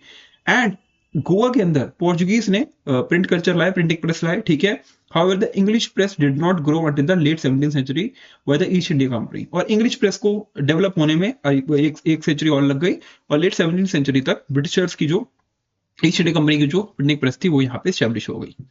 ठीक है, The independent press versus the company. James Augustus Hickey began editing the Bengal Gazette in 1780, describing it as a commercial paper open to all but influenced by none। ठीक है, तो जो भी act होते थे Britishers के वो प्रिंट किए जाने लगे, और जेम्स ऑगस्टस हिकी ने एडिट किया था बंगाल गैजेट ऑफ 1780। डिस्क्राइब करते हैं कमर्शियल पेपर जिसमें सब लोग उसको पढ़ सकते हैं, बट कोई किसी ने उस पेपर को इन्फ्लुएंस नहीं किया है। उन्होंने सारी जो लिखी है सच लिखी है। ही की पब्लिश एडवर्टाइजमेंट इंक्लूडिंग स्लेव्स जो स्लेव्स का सेल्स होता था, but also gossip about senior company officials. And raised governor general Warren Hastings persecuted Hickey and encouraged officially sanctioned newspapers to counter the damage to the colonial image। तो Hicky को execute कर दिया गया बाद में by the Warren Hastings, governor general Warren Hastings, because उन्होंने ऐसी writings लिखी थी जिसमें वो अपने सीनियर्स के बारे में गॉसिप कर रहे थे और रियलिटी को दिखा रहे थे जो कि अगेंस्ट थी ब्रिटिश गवर्नमेंट के। ठीक है, तो उनको ऐसा कहा गया कि इनको ऐसे एग्जीक्यूट किया बिकॉज ही इज एनकाउंटरिंग और डैमेजिंग द कॉलोनियल इमेज। ठीक है, रिजल्ट क्या रहा? Despite persecution by the close of 18th century, Indian run newspaper like Gangadhar और Bhattacharya Bengal gazette began to appear. ठीक है, डिस्पाइट परसिक्यूशन, ये रोकने के बावजूद भी कह सकते हो कि इंडियन रन न्यूज़पेपर जो हैं जैसे कि गंगाधर और भट्टाचार्य बंगाल गैजेट वो बहुत ज्यादा प्रचलन में आए। Okay, the battle of arguments, religious reform and identity. Intense controversies erupted. Ram Mohan Roy publish Sambad Kaumudi. Raja Ram Mohan Roy ने संवाद कॉमेडी 1882 में पब्लिश की to campaign against the widow immolation. जो विडो इमोलेशन सती प्रथा थी उसके खिलाफ उन्होंने लिखा, और आइडोलेटरी जो हम भगवान की पूजा, मूर्ति की पूजा करते हैं उसके खिलाफ। The Hindu orthodoxy countered with समाचार चंद्रिका। तो इसके खिलाफ हिंदू ऑर्थोडॉक्सी ने भी अपना एक प्रिंट किया, और समाचार चंद्रिका अपना वीकली जो न्यूज़पेपर था वो उन्होंने भी पब्लिश करा इसके खिलाफ। फिर Islamic anxiety and the identity. इस्लाम मतलब मुस्लिम्स को थोड़ा ऐसा होने लगा, द उलामा fearing the collapse of Muslim dynasties and colonial influence use cheap lithographic presses। तो मुस्लिम्स को भी फियर था कि उनकी भी जो आइडेंटिटी है वो खत्म होने लगेगी, धीरे धीरे फियर हो रहा था उनको, ये कोलैप्स हो जाएंगे because of this printing presses. ठीक है, तो देवबंद सेमिनरी एक ही बात, ठीक है, फाउंडेड 1861, पब्लिश थाउजेंड्स ऑफ फतवास गाइडिंग मुस्लिम कंडक्ट। तो जो देवबंद सेमिनरी थे उनको उसको फाउंड किया गया 1867 में, और उन्होंने थाउजेंड्स ऑफ फतवास को लिखा गया ताकि मुस्लिम कंडक्ट लोगों के अंदर फैले और उनका जो डर था कि मुस्लिम डायनेस्टी कोलैप्स हो जाएगी वो खत्म हो। ठीक है, using the print to solidify religious identity, और लोगों के अंदर भावना आए और लोग ज्यादा से ज्यादा पढ़े मुस्लिम कल्चर के बारे में। ठीक है, और लोग भी जुड़ने लगे, न्यू ऑडियंसेस जैसे कि वुमेन, वर्कर्स एंड चिल्ड्रन। ठीक है, तो women became important readers and writers, जैसे novelist like Jane Austen and George Eliot defined a new type of women with will and strength of personality. यानी women's के अंदर will है, strength है, personality है। ठीक है, और वो भी नई नई चीजें कर सकती हैं, नई नई चीजें पढ़ सकती हैं। In India liberal families began educating women at home using syllabus journals. And Indian women जो थी, इंडियन लिबरल फैमिली जो पढ़ाना चाहती थी अपनी लेडीज लड़कियों को, ठीक है, उन्होंने एजुकेट करना चालू कर दिया अपनी वुमेन्स को घर पर ही using syllabus journals. Working class की बात करें तो यूरोप में lending libraries and short and working hours allowed artisans to read. तो जब थोड़ा बहुत उनको टाइम मिलता था आर्टिसंस को, तो उनके पास वो क्या करते थे, पढ़ने लग जाते लाइब्रेरी में जाके। ठीक है, Thomas would, a Yorkshire mechanic, described reading old newspapers by fire light because he could not afford candles. ठीक है, तो ये फायर लाइट का इस्तेमाल करके क्या करते थे, ओल्ड न्यूज़पेपर पढ़ते थे बिकॉज उनके पास कैंडल खरीदने के पैसे नहीं थे। तो उनके अंदर भी इतनी लगन थी पढ़ने की। ठीक है, वर्कर थे एक तरीके के, ठीक है, मैकेनिक थे, पर तब भी उन्होंने अपना रीडिंग की जो हैबिट है वो चालू रखी। तो अगर हम बात करें विजुअलाइजिंग द नेशन, बच्चों के बारे में यहाँ पे नहीं है, बच्चों के मतलब क्या था, रीडिंग जो है डेवलप होने लगी for the students also, and students भी पार्टिसिपेट करने लगे डिफरेंट बुक्स को पढ़ने में। फिर मास प्रोडक्शन होने का by the 19th century, late 19th century, और न्यू विजुअल कल्चर, ठीक है, एमर्ज। पेंटर्स जैसे कि Raja Ravi Varma producing images for mass circulation, ऐसे इमेजेस को बनाने लगे, ठीक है, ताकि जो ज्यादातर लोग हैं उसको पढ़ने में इंटरेस्ट ले और लोगों के बीच में वो प्रचलित हो। एवरीडे एक्सेस की बात करें तो cheap prints and calendars were brought even by the poor to decorate the walls of their homes, और चीप कैलेंडर्स को खरीदा जाने लगा जहां पे डिफरेंट डिफरेंट अच्छी अच्छी इमेजेस बनी होती लाइक दिस, ठीक है, और ताकि वो एक तरीके से सोचे थे कि इससे उनका जो वॉल है वो डेकोरेट होगी। पॉलिटिकल सेटायर की बात करें तो कैरिकेचर्स और in general ridiculize ridiculed educated Indians fascination with the Western clothes while others criticize imperial rule। तो ऐसी जर्नल्स आने लगे जिसमें इंडियंस को क्रिटिसाइज करने लगे कि वो फॉरेन क्लोथ पे बहुत ज्यादा निर्भर है, वेस्टर्न क्लोथ पे, और इंपीरियल रूल को भी क्रिटिसाइज किया जाने लगा। These images shift popular ideas about the modernity, tradition and politics, और ये लोगों के बीच में नए नए आइडियाज को, नए नए कह सकते हो पॉलिटिक्स से रिलेटेड, मॉडर्निटी से रिलेटेड, ट्रेडिशन से रिलेटेड आइडियाज को लोगों के बीच में फैलाने लगे, ठीक है। बात करें the world print made from the hand carved wood blocks of the Tang dynasty of China to steam powered presses in the 19th century, print did not record history, it just did not record history, it made it। उसने history बनाई भी है, यानी कि जो history हम पढ़ते हैं वो लिखी हुई है, प्रिंट हुआ है, बट वो एक तरीके से खुद में भी एक हिस्ट्री है कि किस तरीके से वो डेवलप हुआ डिफरेंट डिफरेंट रीजन्स में।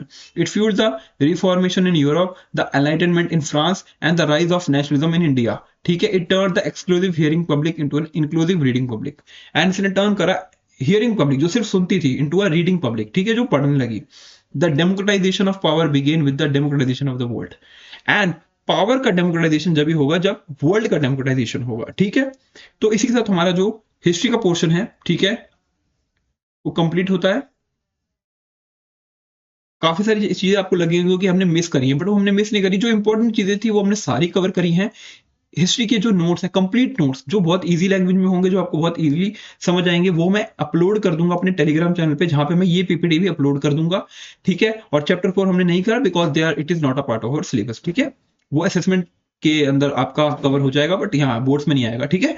तो हिस्ट्री हमने कंप्लीट कर ली, हमारा लास्ट क्वेश्चन रह गया सिविक्स का, वो उसके लिए भी हम वन शॉट वीडियो बनाएंगे और सारे के सारे चैप्टर्स हम उसमें भी कवर कर लेंगे। आई hope you all like the video, और ये हमारा जो सीरीज है आप इसको अच्छे तरीके से वॉच कर रहे हो। जो भी आपको कमियां लगती हैं, जो भी आपको सजेशन देने हैं, वो जरूर से जरूर आप कमेंट बॉक्स में दीजिए, ताकि अगर कुछ इंप्रूवमेंट का सोर्स हो, स्कोप हो, तो हम जरूर से जरूर इंप्रूवमेंट करें, ठीक है। So I hope you like the video and we will meet in the next video. Thank you so much guys for watching the video. Bye.